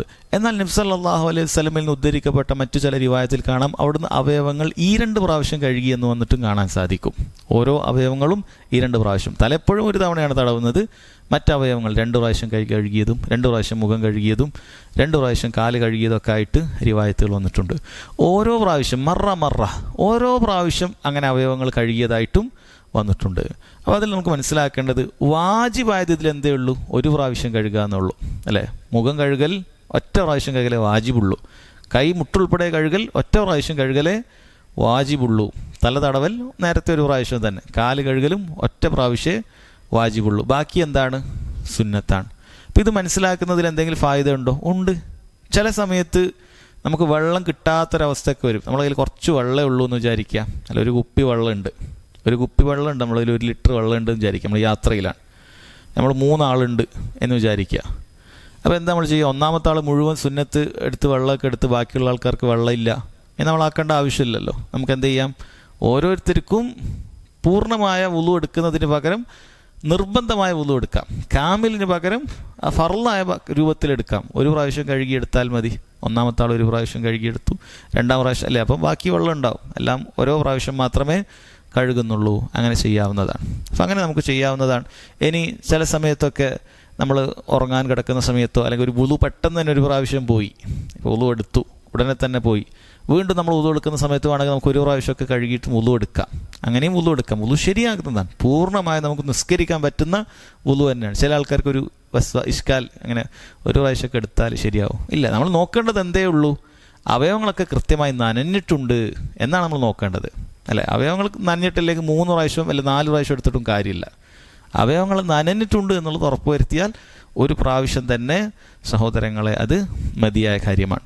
പിന്നീട് ശ്രദ്ധിക്കേണ്ട വേറെ ചില കാര്യങ്ങളാണ്. മുഖം കഴുകുന്ന സമയത്ത് നമുക്ക് നിർബന്ധമായിട്ടുള്ള ഭാഗം ഇവിടെ വരെയാണ്. പിന്നീട് നമുക്ക് താടിയുണ്ട് അല്ലെ. താടിയുള്ള പുരുഷന്മാരെ സംബന്ധിച്ചിടത്തോളം താടിയുണ്ട് എങ്കിൽ ആ താടിയിലേക്ക് നമ്മൾ വെള്ളമുള്ള ഈ വിരലുകൾ കയറ്റി ഇങ്ങനെ തഖ്ലീൽ ചെയ്യുക എന്നുള്ളത് സുന്നത്തായ കാര്യമാണ്, നിർബന്ധമില്ല. സുന്നത്തായ കാര്യമാണ്. നിർബന്ധം എത്രയേ ഉള്ളൂ, ഇപ്പോൾ മുഖത്തിലേക്ക് താടി വന്നിട്ടുണ്ടെങ്കിൽ അതിൻ്റെ ലാഹിറിലേക്ക് കഴുകുക എന്ന് മാത്രം നിർബന്ധമുള്ളൂ. അത് നമ്മൾ മുഖത്തിൻ്റെ ഈ ഭാഗത്ത് താടിയുണ്ട് എങ്കിൽ അതിൻ്റെ കട്ടിയുള്ള താടിയുള്ള ആൾക്കാരാണെങ്കിൽ അതിൻ്റെ ബാഹ്യമായി കഴുകിയാൽ മതി. അകത്തേക്ക് പോകുന്ന കാര്യം ശ്രദ്ധിക്കുക ആവശ്യമില്ല. എന്നാൽ നേരിയ താടിയുള്ള ആൾക്കാരുണ്ടാകും. അവരുടെ താടിയുടെ ഉള്ളിൽ നമുക്ക് കാണാം, തൊലി കാണാൻ പറ്റും, തൊലി വെള്ള കാണാൻ പറ്റുന്നവരുണ്ടാകും. അവരെ സംബന്ധിച്ചിടത്തോളം ആ മുഖത്തേക്ക് എത്തിക്കേണ്ടതുണ്ട്. ഇപ്പോൾ ഉദാഹരണത്തിന് എൻ്റെ ഈ താടി ഉള്ളു കാണാത്ത തരത്തിലുള്ള താടിയാണ്. അപ്പോൾ എനിക്ക് സംബന്ധിച്ചിടത്തോളം വുളു എടുക്കുന്ന സമയത്ത് ഇവിടെ ഇങ്ങനെ പുറത്തേക്ക് ഇങ്ങനെ കഴുകിയാൽ മതി. ഉള്ളിലേക്ക് എത്തിക്കുക എന്നുള്ളത് എനിക്ക് നിർബന്ധമായ കാര്യമല്ല, ചെയ്യേണ്ടതില്ല. മറിച്ച് താടിയിലേക്ക് ഇങ്ങനെ വെള്ളം കയറ്റി ഇങ്ങനെ ഈ രൂപത്തിലേക്ക് ചെയ്താൽ അത് മതിയായതാണ്. എന്നാൽ നേരിയ താടിയുള്ള ആളുകളുണ്ടാകും, താടി ആരംഭിക്കുന്ന ആളുകൾ, അല്ലെങ്കിൽ ചില പ്രകൃതക്കാർ അങ്ങനെയാണ്, ചില നാട്ടുകാർ, ചില രാജ്യക്കാർക്കൊക്കെ അങ്ങനെയാണ്. അവർക്കങ്ങനെ ഒരു തൊലി കാണുന്നുണ്ടെങ്കിൽ ആ തൊലിയുടെ അകത്തേക്ക് എത്തുന്ന രൂപത്തിൽ ശ്രദ്ധിക്കണം. ചില ആളുകൾക്ക് താടിയുടെ വിഷയത്തിലൊക്കെ ഇല്ലാത്ത വസ്വാസിൽ പ്രയാസമാണ്. അപ്പോൾ താടിയുടെ ഉള്ളിലൊക്കെ എത്തിക്കേണ്ടതുണ്ടോ, അങ്ങനെ എത്തിക്കേണ്ടതുണ്ടോ? ഇല്ല, അങ്ങനെ യാതൊരു കാര്യമില്ല. മുഖം സാധാരണ കഴുകുന്ന പോലെ കഴുകുക, ബാക്കിയൊന്നും ഇങ്ങനെ ആക്കിയാൽ കഴിഞ്ഞു. അത് കാരണം ഇത് സുന്നത്താണ്, അത് ഫർളല്ല എന്ന കാര്യം അത് പ്രത്യേകം മനസ്സിലാക്കുക. അപ്പോൾ നിർബന്ധമായിട്ടുള്ളത് ഓരോ പ്രാവശ്യം കഴുകലാണ്. ബാക്കിയുള്ള 2ാമത്തെയും 3ാമത്തെയും പ്രാവശ്യം അത് സുന്നത്താണ്. എന്നാൽ 3-ലധികം പ്രാവശ്യം വർദ്ധിപ്പിക്കുക എന്നുള്ളത് പാടില്ലാത്ത കാര്യമാണ്. നബി സല്ലല്ലാഹു അലൈഹി വസല്ലം അത് വിലക്കിയിട്ടുണ്ട്. അങ്ങനെ പ്രവർത്തിക്കുന്നവൻ തെറ്റാണ് ചെയ്തിട്ടുള്ളത്, പരിധി വിട്ടാണ് പ്രവർത്തിച്ചിരിക്കുന്നത് എന്ന് നബി സല്ലല്ലാഹു അലൈഹി വസല്ലം ഹദീസിൽ കാണാൻ സാധിക്കും. അതുകൊണ്ട് അത് പ്രത്യേകം ശ്രദ്ധിക്കുക.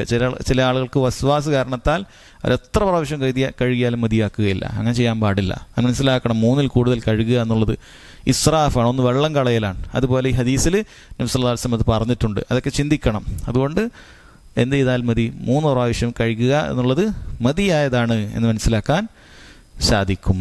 സഹോദരങ്ങൾ, ഇതാണ് 6 ഫർളിൻ്റെ അവയവങ്ങൾ. ഇത് ഈ രൂപത്തിൽ നമ്മൾ മനസ്സിലാക്കി കഴിഞ്ഞാൽ നമുക്ക് എന്തായി, വുളുവിൻ്റെ 6 ഫർളുകൾ പഠിച്ചു കഴിഞ്ഞു. പിന്നീടുള്ളത് വുളുവിൻ്റെ വാജിബായ കാര്യം എന്നറിയപ്പെടുന്ന കാര്യമാണ്. അദ്ദേഹം പറയുന്നത് വവാജിബുഹു അത്തസ്മിയത്തും അദ്ദുക്കുർ. ഓർമ്മയുള്ള ഒരാൾ ബിസ്മില്ല എന്ന് പറയുക എന്നുള്ളത് വാജിബാണ്. തസ്മിയ വാജിബാണ് എന്ന് പറയുന്നത്. ഇത് അദ്ദേഹം കൊടുത്തിട്ടുള്ളത് പണ്ഡിതന്മാരുടെ അഭിപ്രായങ്ങളിലെ ഒരഭിപ്രായമാണ്. ഇമാം അഹ്മദ് റഹിമഹുള്ളാഹ്ക്കൊക്കെ 2 അഭിപ്രായമുണ്ട്. അതിലൊന്ന് അദ്ദേഹം പറയുന്നത് അത് മുസ്തഹബാണ് എന്ന് മാത്രമാണ്. 2ാമത്തെ അഭിപ്രായം ഓർമ്മയുള്ള ആളുകൾക്ക് അത് നിർബന്ധമാണ് എന്ന് പറഞ്ഞാൽ നമ്മൾ വുളു എടുക്കാൻ നിൽക്കുന്ന സമയത്ത് ബിസ്മി ചൊല്ലണം നമുക്ക് ഓർമ്മയുണ്ട്. ബിസ്മി ചൊല്ലണമെന്ന് ഓർമ്മയുണ്ട് എങ്കിൽ നിർബന്ധമായിട്ട് നമ്മൾ ബിസ്മില്ല എന്ന് ചൊല്ലിയിട്ടേ വുളു എടുക്കാൻ പാടുള്ളൂ, അല്ലെങ്കിൽ കുറ്റക്കാരനാകും. അതാണ് അതുകൊണ്ട് ഉദ്ദേശിക്കുന്നത്. എന്നാൽ ഒരാൾക്ക് മറന്നുപോയി എന്ന് വിചാരിക്കുക, അയാൾ വുളു എടുത്താലോ വുളു ശരിയാകും. കാരണം എന്താ? ബിസ്മില്ല എന്ന് പറയുന്നത് വുളുവിൻ്റെ ഷർത്തല്ല, വുളുവിൻ്റെ ഫർളും അല്ല. ഷർത്തോ ഫർളോ മറന്നിട്ടാണെങ്കിൽ പോലും നമുക്ക് എന്താവില്ല, അമല് ശരിയാവുകയില്ല. എന്നാൽ വാജിബ് അങ്ങനെയല്ല. വാജിബ് മറന്നാൽ അത് കുഴപ്പമില്ല, നമ്മുടെ വുളു ശരിയാകും. എന്നാൽ ഓർമ്മയുണ്ടെങ്കിൽ ബിസ്മില്ല എന്ന് തന്നെ നമ്മൾ പറയാൻ ശ്രദ്ധിക്കുക. ബിസ്മില്ല എന്ന് തന്നെ പറയാൻ ശ്രദ്ധിക്കുക. ചില പണ്ഡിതന്മാർ അത് മുസ്തഹബാണ് എന്ന് പറഞ്ഞിട്ടുണ്ട്. പക്ഷേ ഇവിടെ വിശദീകരിക്കുന്ന പല പണ്ഡിതന്മാർ പറഞ്ഞിട്ടുള്ളത് ഖിലാഫിൽ നിന്ന് പുറത്തു പോകാൻ നമ്മൾ എന്ത് ചെയ്യുക, ഓർമ്മ ഉണ്ടെങ്കിൽ ബിസ്മില്ല എന്ന് തന്നെ പറയാം, അല്ലേ? കാരണം അത് ഒരു ഭാഗത്തത് നിർബന്ധമാണ്, വാജിബാണെന്ന് പറയുന്നുണ്ട്. അപ്പോൾ വേറെ ചില പണ്ഡിതന്മാരത് മുസ്തഹബാണെന്ന് പറയുന്നുണ്ട്. അപ്പോൾ അഭിപ്രായ വ്യത്യാസത്തിന് പുറത്തു കിടക്കാൻ നമ്മൾ ബിസ്മില്ല എന്ന് പറഞ്ഞാൽ മതി. ഓർമ്മ ഉണ്ടെങ്കിൽ ബിസ്മില്ല എന്ന് പറഞ്ഞാൽ മതി. കാരണം ഓർമ്മ ഇല്ലെങ്കിൽ കുഴപ്പമുണ്ട്, വുളു ശരിയാകുന്നില്ല എന്നാരും പറയുന്നില്ലല്ലോ. ഓർമ്മ ഇല്ലെങ്കിൽ വുളു ശരിയാകുന്നില്ല. ഷെയ്ഖ് ഇബ്നു ബാസ് റഹിമഹുള്ളയൊക്കെ പറയുന്നുണ്ട്, നമുക്കിപ്പോൾ പകുതിക്കുന്നാണ് ഓർമ്മ വന്നതെന്ന് വിചാരിക്കുക. ഒരാൾ മുഖമൊക്കെ കഴുകി കൈ കഴുകുന്ന സമയത്തൊക്കെ ഒരാൾക്ക് ഓർമ്മ വന്നാൽ അപ്പോൾ പറഞ്ഞാൽ മതി എന്നാണ്, ബിസ്മില്ല അപ്പോൾ പറഞ്ഞാൽ മതി, അല്ലേ? നിസ്കാരത്തിലെ വാജിബ് മറന്നുപോയാൽ നമുക്ക് സഹവിൻ്റെ സുജൂദൊക്കെ ഉണ്ട്, അതില്ല, അല്ലേ? അതിന് പകരമൊന്നും ചെയ്യാനില്ല. അപ്പോൾ ഓർമ്മ വരുന്ന സമയത്ത് ബിസ്മില്ല എന്ന് പറഞ്ഞു കഴിഞ്ഞാൽ അത് മതിയായതാണ് എന്നാണ് പറഞ്ഞിട്ടുള്ളത്. അപ്പോൾ അതാണ് വാജിബായ ഒരു കാര്യം.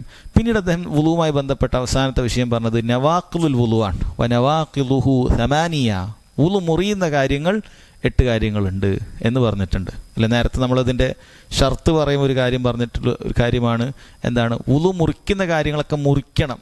അതായത് വുളു മുറിക്കുന്ന കാര്യങ്ങൾ അതിൽ നമ്മൾ അത് കഴിച്ചിട്ട് വേണം നമ്മൾ വുളു ആരംഭിക്കാൻ. ഇപ്പോൾ വുളു മുറിയുന്ന കാര്യങ്ങൾ സംഭവിച്ചുകൊണ്ടേ ഇരിക്കുന്ന സമയത്ത് വുളു ഒരാൾ ആരംഭിച്ചാലോ അത് പാടില്ല. ഇപ്പോൾ വുളുവിനെ നിർബന്ധമാക്കുന്ന കാര്യങ്ങൾ ഇൻഖിതാഉൽ മൂജിബ് എന്ന് പറയും. അതിനും പൂർണ്ണമായി നിലക്കണം. അത് നിലച്ചിട്ട് മാത്രമേ നമ്മൾ എന്ത് ചെയ്യാൻ പാടുള്ളൂ, വുളു ആരംഭിക്കാൻ പാടുള്ളൂ എന്നുള്ളതാണ്. അപ്പോൾ വുളു മുറിക്കുന്ന കാര്യങ്ങൾ 8 എണ്ണം എന്ന് പറഞ്ഞിട്ട് അദ്ദേഹം ഓരോന്നോരോന്നായി കൊടുത്തിട്ടുണ്ട്. ഒന്നാമത്തെ കാര്യമായി അദ്ദേഹം കൊടുത്തത് അൽ ഖാരിജു മിനസ് സബീലൈൻ, 2 ദ്വാരങ്ങളിലൂടെ പുറത്തേക്ക് പോകുക എന്നുള്ളത്. മുൻപിൻ ദ്വാരങ്ങളിലൂടെ എന്ത് തന്നെ പുറത്തേക്ക് പോയാലും വുളു മുറിയുന്നതാണ്. അത് ശുദ്ധിയുള്ള മനി പോലത്തെ കാര്യങ്ങളാകട്ടെ, മനി ശുദ്ധിയുള്ളതാണ്. ഇനി അതല്ല നജസായ മതിയോ അല്ലെങ്കിൽ മൂത്രമോ അല്ലെങ്കിൽ കാഷ്ടമോ എന്തുമാകട്ടെ, ഇതൊരാളിൽ നിന്നും പുറത്തേക്ക് പോയി കഴിഞ്ഞാൽ വുളു മുറിയുന്നതാണ്, വുളു മുറിയുന്നതാണ് എന്നാണ്. ഇത് അറിയപ്പെട്ട കാര്യമാണ്, അതിൽ ഖിലാഫില്ലാത്ത, അഭിപ്രായ വ്യത്യാസമില്ലാത്ത ഒരു കാര്യമാണ്. രണ്ടാമത്തെ കാര്യം അൽ ഖാരിജുൽ ഫാഹിഷു നജിസു മിനൽ ജസദ്, ശരീരത്തിൻ്റെ ഈ മുൻപിൻ ദ്വാരങ്ങളല്ലാത്ത മറ്റു വല്ല ഭാഗങ്ങളിൽ നിന്നും ഒരാൾക്ക് ധാരാളമായി എന്തു വന്നിട്ടുണ്ട്, നജസായ വല്ല വസ്തുക്കളും വന്നു കഴിഞ്ഞാൽ അത് വുളു മുറിയുമോ ഇല്ലേ എന്ന കാര്യം. അദ്ദേഹം വുളു മുറിയും എന്നാണ് കൊടുത്തിട്ടുള്ളത്. പണ്ഡിതന്മാരിൽ അഭിപ്രായ വ്യത്യാസമുണ്ട്.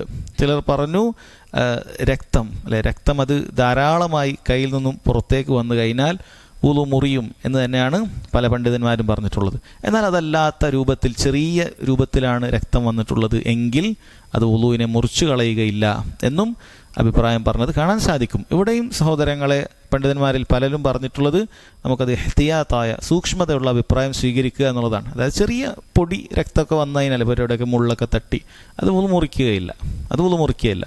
എന്നാൽ ധാരാളമായി രക്തമൊക്കെ ഒഴുകിയിട്ടുണ്ട് എങ്കിൽ അത് വുളു മുറിഞ്ഞതായി കണക്കാക്കുകയും വുളു എടുക്കുകയും ചെയ്യുക എന്നുള്ളതാണ് സൂക്ഷ്മത എന്ന് പണ്ഡിതന്മാർ പറഞ്ഞതായി കാണാൻ സാധിക്കും. ഇതാണ് രണ്ടാമത്തെ കാര്യം. മൂന്നാമത്തേത് സവാലുൽ അഖ്ൽ, ബുദ്ധി മറഞ്ഞു പോകുക എന്നുള്ളതാണ്. അത് എന്ത് കാര്യം കൊണ്ടാകട്ടെ, ഒരാൾ ഉറങ്ങിയാൽ അഖിൽ പോകുന്നതാണ്. ഒരാൾ നന്നായി കിടന്നുറങ്ങി എങ്കിലോ അത് ഉറക്കു സംഭവിച്ചിട്ടുണ്ട്. അന്നൗമുൽ മുസ്തഗ്റഖ് എന്ന് പറയും, ഡീപ്പ് സ്ലീപ്പ്. നന്നായിട്ട് ഉറങ്ങിയാൽ അയാൾ വുളു മുറിയുന്നതാണ്. അതുപോലെ തന്നെ ഒരാൾ എന്തെങ്കിലുമൊക്കെ ലഹരിയായിട്ട് ഉപയോഗിച്ചു എന്ന് വിചാരിക്കുക, ഹറാമായ കാര്യമാണ്. പക്ഷേ അത് ഉപയോഗിക്കുന്നതോടുകൂടി അയാളുടെ അഖിലിനെ നീക്കം ചെയ്യുകയാണ്. അയാൾക്ക് പിന്നീട് എന്താണ് സംഭവിക്കുന്നത് എന്നറിയില്ല. അതുകൊണ്ട് തന്നെ അതും വുളുവിനെ മുറിക്കുമെന്നാണ്. അല്ലെങ്കിൽ നമുക്ക് പറയാം അനസ്തേഷ്യയൊക്കെ നമുക്ക് അറിയുന്ന കാര്യമാണല്ലോ. അപ്പോൾ ഒരാൾ വുളുവോട് കൂടിയാണ് ഓപ്പറേഷൻ തിയേറ്ററിലേക്ക് പ്രവേശിച്ചത് എന്ന് വിചാരിക്കുക. അയാൾക്ക് അനസ്തേഷ്യ കൊടുത്തു എന്തെങ്കിലും ഓപ്പറേഷൻ ചെയ്യാൻ വേണ്ടിയിട്ട്. ഇപ്പോൾ ളുഹറിൻ്റെ ആരംഭത്തിലാണ് ഓപ്പറേഷൻ തുടങ്ങിയത്. 1 മണിക്കൂർ കൊണ്ട് ഓപ്പറേഷനൊക്കെ കഴിഞ്ഞു. 1 മണിക്കൂറും കഴിഞ്ഞപ്പോഴൊക്കെ ബോധമൊക്കെ വന്നു. 2 മണിക്കൂറായി, അസറായിട്ടില്ല. അയാളപ്പോൾ വുളുവിലായിരിക്കുമോ? അല്ലേ, വുളുവിലായിരിക്കുകയില്ല. കാരണം എന്താണ്, അയാൾ സവാലുൽ അഖ്ൽ, ബോധം പോയിട്ടുണ്ട്. അപ്പോൾ എന്ത് ചെയ്യണം, അയാൾ മാറ്റി വുളു എടുക്കണം. ഞാൻ ഓപ്പറേഷൻ തിയേറ്ററിൽ കയറിയപ്പോൾ വുളു ഉണ്ടായി എന്ന് പറഞ്ഞുകൊണ്ട് കാര്യമില്ല. അയാൾ വുളു എടുക്കണം. അതൊക്കെ തയമ്മുമേ ചെയ്യാൻ പറ്റുള്ളൂ. അങ്ങനെ വുളു എന്തായാലും എടുക്കേണ്ടതുണ്ടെന്നാണ്. എന്നാൽ അതല്ലാത്ത വളരെയധികം നേരിയ ഉറക്കം, ഒരാൾ ഇരുന്നിട്ടൊക്കെ തൂങ്ങിപ്പോകുന്ന ഉറക്കമുണ്ട് അല്ലേ, തൂങ്ങി ഉറങ്ങുക, അത് വുളുവിനെ മുറിക്കുകയില്ല എന്നുള്ളതാണ്. ഇപ്പോൾ ചില ആളുകളൊക്കെ ഇങ്ങനെ ഹുത്തുബൊക്കെ ഇരുന്നാലോ അല്ലെങ്കിൽ ക്ലാസ്സിനിരുന്നാലോ അല്ലെങ്കിൽ അങ്ങനെ എന്തെങ്കിലുമൊക്കെ ആവശ്യത്തിനൊക്കെ ഇരുന്നാൽ ചിലപ്പോൾ വുളുള്ള ആളുകൾ അങ്ങനെ തൂങ്ങിപ്പോവും. അങ്ങനെ തൂങ്ങിപ്പോയാലോ വുളു മുറിയുകയില്ല. അത് സഹാബികളിൽ നിന്ന് തന്നെ നമുക്ക് റിവായത്ത് ചെയ്യപ്പെട്ടിട്ടുണ്ട്. സഹാബികൾ നബി സല്ലല്ലാഹു അലൈഹി വസല്ലമയെ ഇശാ നിസ്കരിക്കുന്നതിന് വേണ്ടി മസ്ജിദിൽ കാത്തു വെക്കും. ഇശാ നിസ്കരിക്കുക എന്നുള്ളത് അഫ്ളലായിട്ടുള്ളത് കുറച്ച് വൈകിപ്പിക്കുക എന്നുള്ളതാണല്ലോ, ജമാഅത്തായിട്ട് അഫ്ളലായിട്ടുള്ളത് കുറച്ച് വൈകിപ്പിക്കുക എന്നുള്ളതാണ്. അപ്പോൾ ചില സമയത്ത് നബി സല്ലല്ലാഹു അലൈഹി വസല്ലം കുറച്ച് വൈകിട്ട് വരുന്ന സമയത്ത് അവരിങ്ങനെ തൂങ്ങിപ്പോകാറുണ്ട് എന്ന് കാണാൻ സാധിക്കും. അവരിങ്ങനെ തൂങ്ങിപ്പോകാറുണ്ട്. അങ്ങനെ നബി സല്ലല്ലാഹു അലൈഹി വസല്ലം വന്നു കഴിഞ്ഞാൽ അവരെന്ത് ചെയ്യും, പെട്ടെന്ന് ചാടി എഴുന്നേറ്റ് നേരെ നിസ്കരിക്കും. അവരാരും വുളു എടുക്കാറുണ്ടായിരുന്നില്ല എന്ന് തന്നെ ഹദീസുകളിൽ വന്നിട്ടുണ്ട്. പണ്ഡിതന്മാർ പറഞ്ഞ ഒരാൾ അങ്ങനെ ചാരിയിരുന്ന് അങ്ങനെ ചെറുങ്ങനെ തൂങ്ങിപ്പോയി അല്ലെങ്കിൽ അല്ലാതെ ഇരുന്ന് അങ്ങനെ ഒന്ന് ചെറിയ രൂപത്തിൽ തൂങ്ങിപ്പോയതാണെങ്കിൽ അതെന്തിനെ മുറിക്കുകയില്ല, വുളുവിനെ മുറിക്കുകയില്ല. ഒരാൾ നന്നായിട്ട് കിടന്നുറങ്ങി അയാളുടെ ബോധമൊക്കെ നഷ്ടപ്പെടുന്ന രൂപത്തിൽ ഉറങ്ങിയിട്ടുണ്ട് എങ്കിൽ അതെന്താണ്, വുളുവിനെ മുറിച്ചു കളയും. അപ്പം അതിനെക്കുറിച്ച് പണ്ഡിതന്മാർ പറഞ്ഞിട്ടുള്ളത്, ഉറക്കം എന്ന് പറയുന്നത് ഒരു എന്തല്ല വുളു മുറിക്കുന്ന കാര്യമല്ല, പക്ഷേ ഉറങ്ങിക്കഴിഞ്ഞാൽ മറ്റു വുളു മുറിയുന്ന കാര്യങ്ങൾ സംഭവിച്ചേക്കും. കീശ്വാസം പോലെയുള്ളത് ഉറങ്ങിക്കഴിഞ്ഞാൽ അത് സംഭവിക്കും എന്നുള്ളത് ഹദീസുകളിൽ തന്നെ വന്നിട്ടുണ്ട്. അതുകൊണ്ടാണ് ഉറക്കത്തെ എന്താക്കിയത്, വുളു മുറിയുന്ന കാര്യമാക്കി മാറ്റിയത് എന്ന് പറഞ്ഞതായി കാണാം. നാലാമത്തെ കാര്യം, മസ്ഉൽ മർഅത്തി ബിശഹ്വ, ദേഹേച്ഛയോടുകൂടി താല്പര്യത്തോടുകൂടി സ്ത്രീയെ സ്പർശിക്കുക എന്നുള്ളതിനെ വുളു മുറിക്കും എന്നാണ് പറഞ്ഞിട്ടുള്ളത്. ഈ വിഷയത്തിൽ പണ്ഡിതന്മാർക്ക് 3 അഭിപ്രായമുണ്ട്. അതിലൊരു അഭിപ്രായമാണ് അദ്ദേഹം കൊടുത്തിട്ടുള്ളത്. ചില പണ്ഡിതന്മാർ പറഞ്ഞത് വുളു അത് സ്ത്രീയെ എങ്ങനെ സ്പർശിച്ചാലും വുളു മുറിയും എന്ന് പറഞ്ഞിട്ടുണ്ട്. ബിശഹ്വ ഒ ബിദൂൻ ഷഹ്വ, ഷഹ്വത്തോടു കൂടിയാകട്ടെ അല്ലാതാകട്ടെ വുളു എങ്ങനെയായാലും മുറിയും എന്നൊരു വിഭാഗം പണ്ഡിതന്മാർ പറഞ്ഞിട്ടുണ്ട്. രണ്ടാമത്തെ ചില വിഭാഗം പണ്ഡിതന്മാർ പറഞ്ഞിട്ടുള്ളത് എങ്ങനെ സ്പർശിച്ചാലും വുളു മുറിയുകയില്ല എന്നാണ് പറഞ്ഞിട്ടുള്ളത്. മൂന്നാമത്തത് ഈ പറഞ്ഞതുപോലെയാണ്, ഷഹ്വത്തോടുകൂടി സ്പർശിച്ചാൽ മുറിയും, അതല്ലാതെ വെറുതെ തൊട്ട് കഴിഞ്ഞാൽ മുറിയുകയില്ല എന്നാണ്. പല പണ്ഡിതന്മാരും ശരിയായി പറയുന്നത് അത് ഷഹ്വത്തോടു കൂടിയാകട്ടെ ഷഹ്വത്തോടു കൂടി അല്ലാതാകട്ടെ ആ സ്പർശിക്കുക വഴി അവനിൽ നിന്നും ഒന്നും പുറത്തേക്ക് പോയിട്ടില്ല എങ്കിൽ, പ്രത്യേകിച്ചും ലൈംഗിക ദ്രാവകങ്ങളോ മറ്റോ ഒന്നും പുറത്തേക്ക് പോയിട്ടില്ല എങ്കിൽ അയാളുടെ വുളു മുറിയുകയില്ല എന്നാണ്. കാരണം അങ്ങനെ വുളു മുറിയുമെന്ന് പറയുന്നതിനുള്ള രേഖകൾ ഇല്ല എന്നുള്ളത് കൊണ്ടാണ് അവരങ്ങനെ പറഞ്ഞിട്ടുള്ളത്.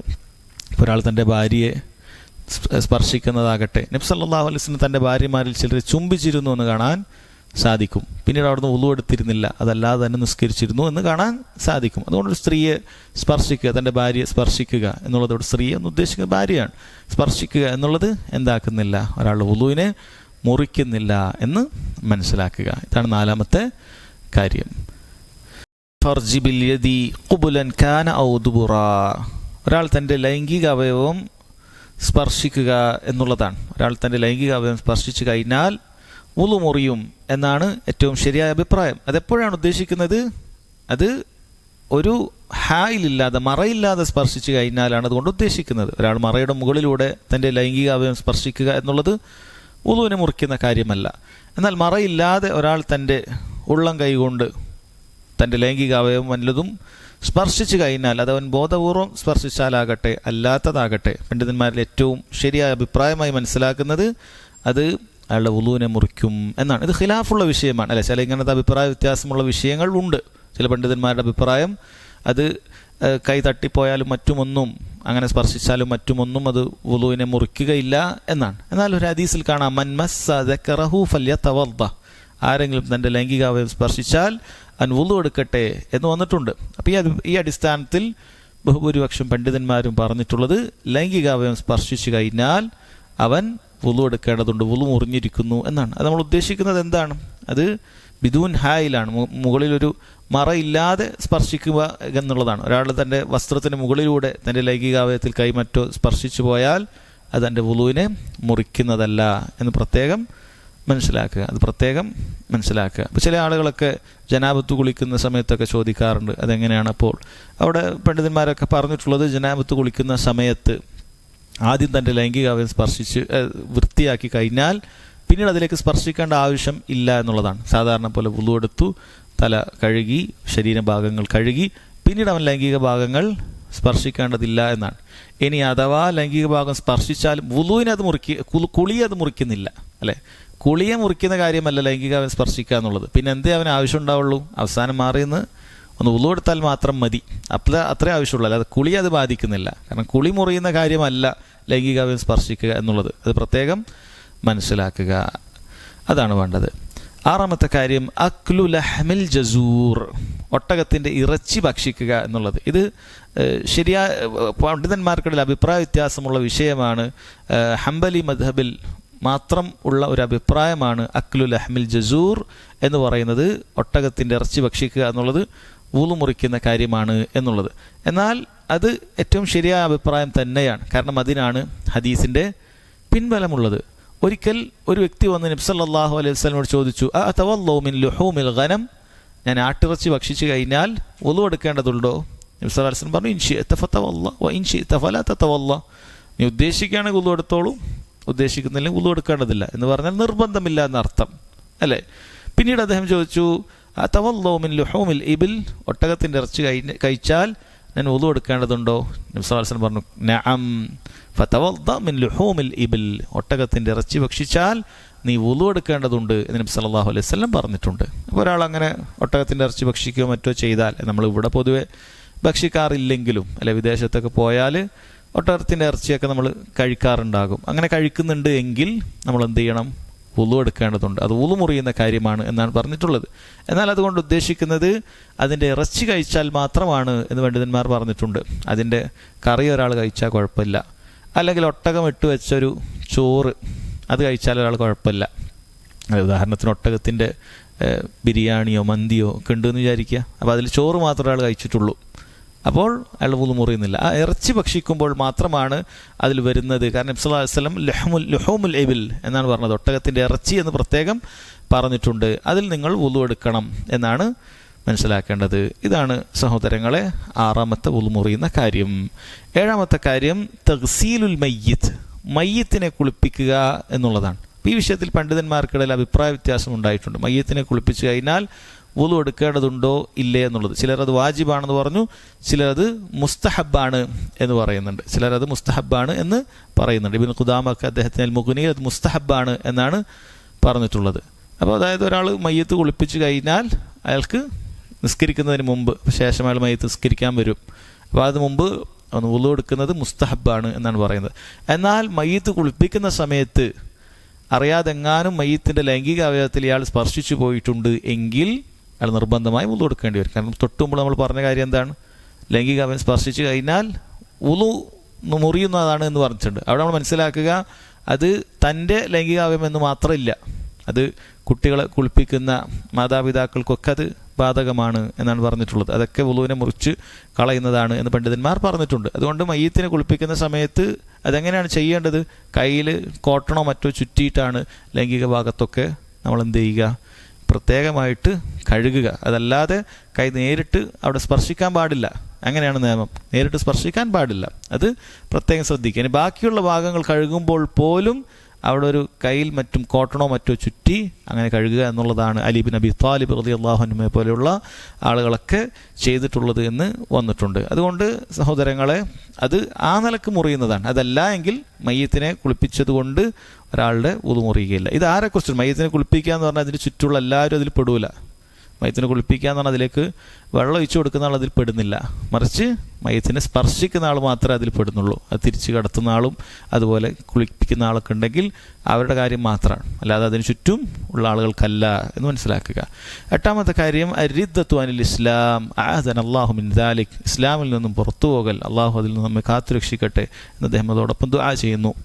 അത് വുളുവിനെ മുറിച്ചു കളയും എന്നാണ് പറയുന്നത്. അതല്ല, മുഴുവൻ അമലുകളെയും അത് മുറിച്ചു കളയുന്ന കാര്യമാണ്. ഒരാൾ വുളുവോടുകൂടി അയാൾ ദീൻ ഇസ്ലാം എന്ന് പുറത്തു പോകുന്ന വല്ല കാര്യം സംഭവിച്ചു കഴിഞ്ഞാൽ അയാളുടെ മുഴുവൻ കാര്യങ്ങളും പോകുന്നതാണ്. അപ്പോൾ അങ്ങനെ അയാൾ പിന്നീട് ഉടൻ തന്നെ ഇസ്ലാമിലേക്ക് വന്നു കഴിഞ്ഞാലോ അയാളത് എന്ത് ചെയ്യേണ്ടി വരും? അയാൾ മാറ്റി വുളു എടുക്കേണ്ടി വരും, കുളിക്കേണ്ടി വരും എന്നുള്ളതാണ് പല പണ്ഡിതന്മാരെയും അഭിപ്രായം എന്ന് കാണാൻ സാധിക്കും. ഇതാണ് വുളു മുറിയുന്ന കാര്യങ്ങൾ. വുളു മുറിയുന്ന 8 കാര്യങ്ങളാണ് പറഞ്ഞിട്ടുള്ളത്. അപ്പോൾ നമ്മൾ വുളുവിൻ്റെ 6 ഫർളുകൾ മനസ്സിലാക്കി, ഒരു വാജിബ് മനസ്സിലാക്കി, അതുപോലെ 8 വുളു മുറിയുന്ന കാര്യങ്ങൾ മനസ്സിലാക്കി. ഇത്രയും കഴിയുമ്പോൾ നമ്മൾ നിസ്കാരത്തിൻ്റെ 4ാമത്തെ നിബന്ധന പൂർത്തിയാക്കി. അല്ല, അവിടെയാണ് നമ്മൾ ഉള്ളത്, മറക്കരുത്. ഇസ്ലാം നിസ്കാരത്തിൻ്റെ നിബന്ധനകൾ 9 ഉണ്ട് എന്ന് പറഞ്ഞിട്ട് ആദ്യം ഇസ്ലാം നമ്മൾ പഠിച്ചു, അഖ്ല് പഠിച്ചു, മുസ്ലിം ആയിരിക്കണം, ബുദ്ധി ഉണ്ടായിരിക്കണം, അത് കാര്യങ്ങൾ വേർതിരിച്ച് മനസ്സിലാക്കാൻ പറ്റുന്ന പ്രായം 7 വയസ്സെത്തണം. ഇതൊക്കെ ആകുമ്പോഴാണ് നിസ്കാരം സ്വീകരിക്കപ്പെടുകയുള്ളൂ. 4ാമത് നമ്മൾ പറഞ്ഞതാണ് റഫ് ഉൽ ഹദസ്, അശുദ്ധിയിൽ നിന്നും അവൻ അത് ശുദ്ധിയാക്കണം. അപ്പോൾ നമ്മൾ വുളുവിൻ്റെ കാര്യം പറഞ്ഞു. ചെറിയ അശുദ്ധിയെ ശുദ്ധിയാക്കാൻ വുളു വേണം. അപ്പോൾ ആ വുളു ശരിയാകാനുള്ള 10 നിബന്ധന പഠിച്ചു. വുളു ശരിയാകാനുള്ള 6 ഫർളുകൾ, അതിൻ്റെ നിർബന്ധമായ 6 ഫർളുകൾ പഠിച്ചു. അതുപോലെ അതിൻ്റെ വാജിബ് ഒരെണ്ണം പഠിച്ചു. വുളു മുറിയുന്ന 8 കാര്യങ്ങളും നമ്മൾ പഠിക്കുകയുണ്ടായി. ഇനി ഇൻഷാ അല്ലാഹ് അടുത്ത ക്ലാസ്സിൽ നമുക്ക് അടുത്ത ഷർത്തുകൾ, ബാക്കിയുള്ള 5 മുതൽ അങ്ങോട്ടുള്ള ഷർത്തുകൾ ഇൻഷാ അല്ലാഹ് നമുക്ക് മനസ്സിലാക്കാം. അല്ലാഹു സുബ്ഹാനഹു വ തആല കാര്യങ്ങൾ മനസ്സിലാക്കാനും അത് പ്രാവർത്തികമാക്കാനും നമുക്ക് തൗഫീഖ് ചെയ്യുമാറാകട്ടെ. വഹാദാ വല്ലാഹു തആല അഅലം വസല്ലല്ലാഹു അലാ നബീന മുഹമ്മദ് വഅലാ ആലിഹി വസഹ്ബിഹി വസല്ലം.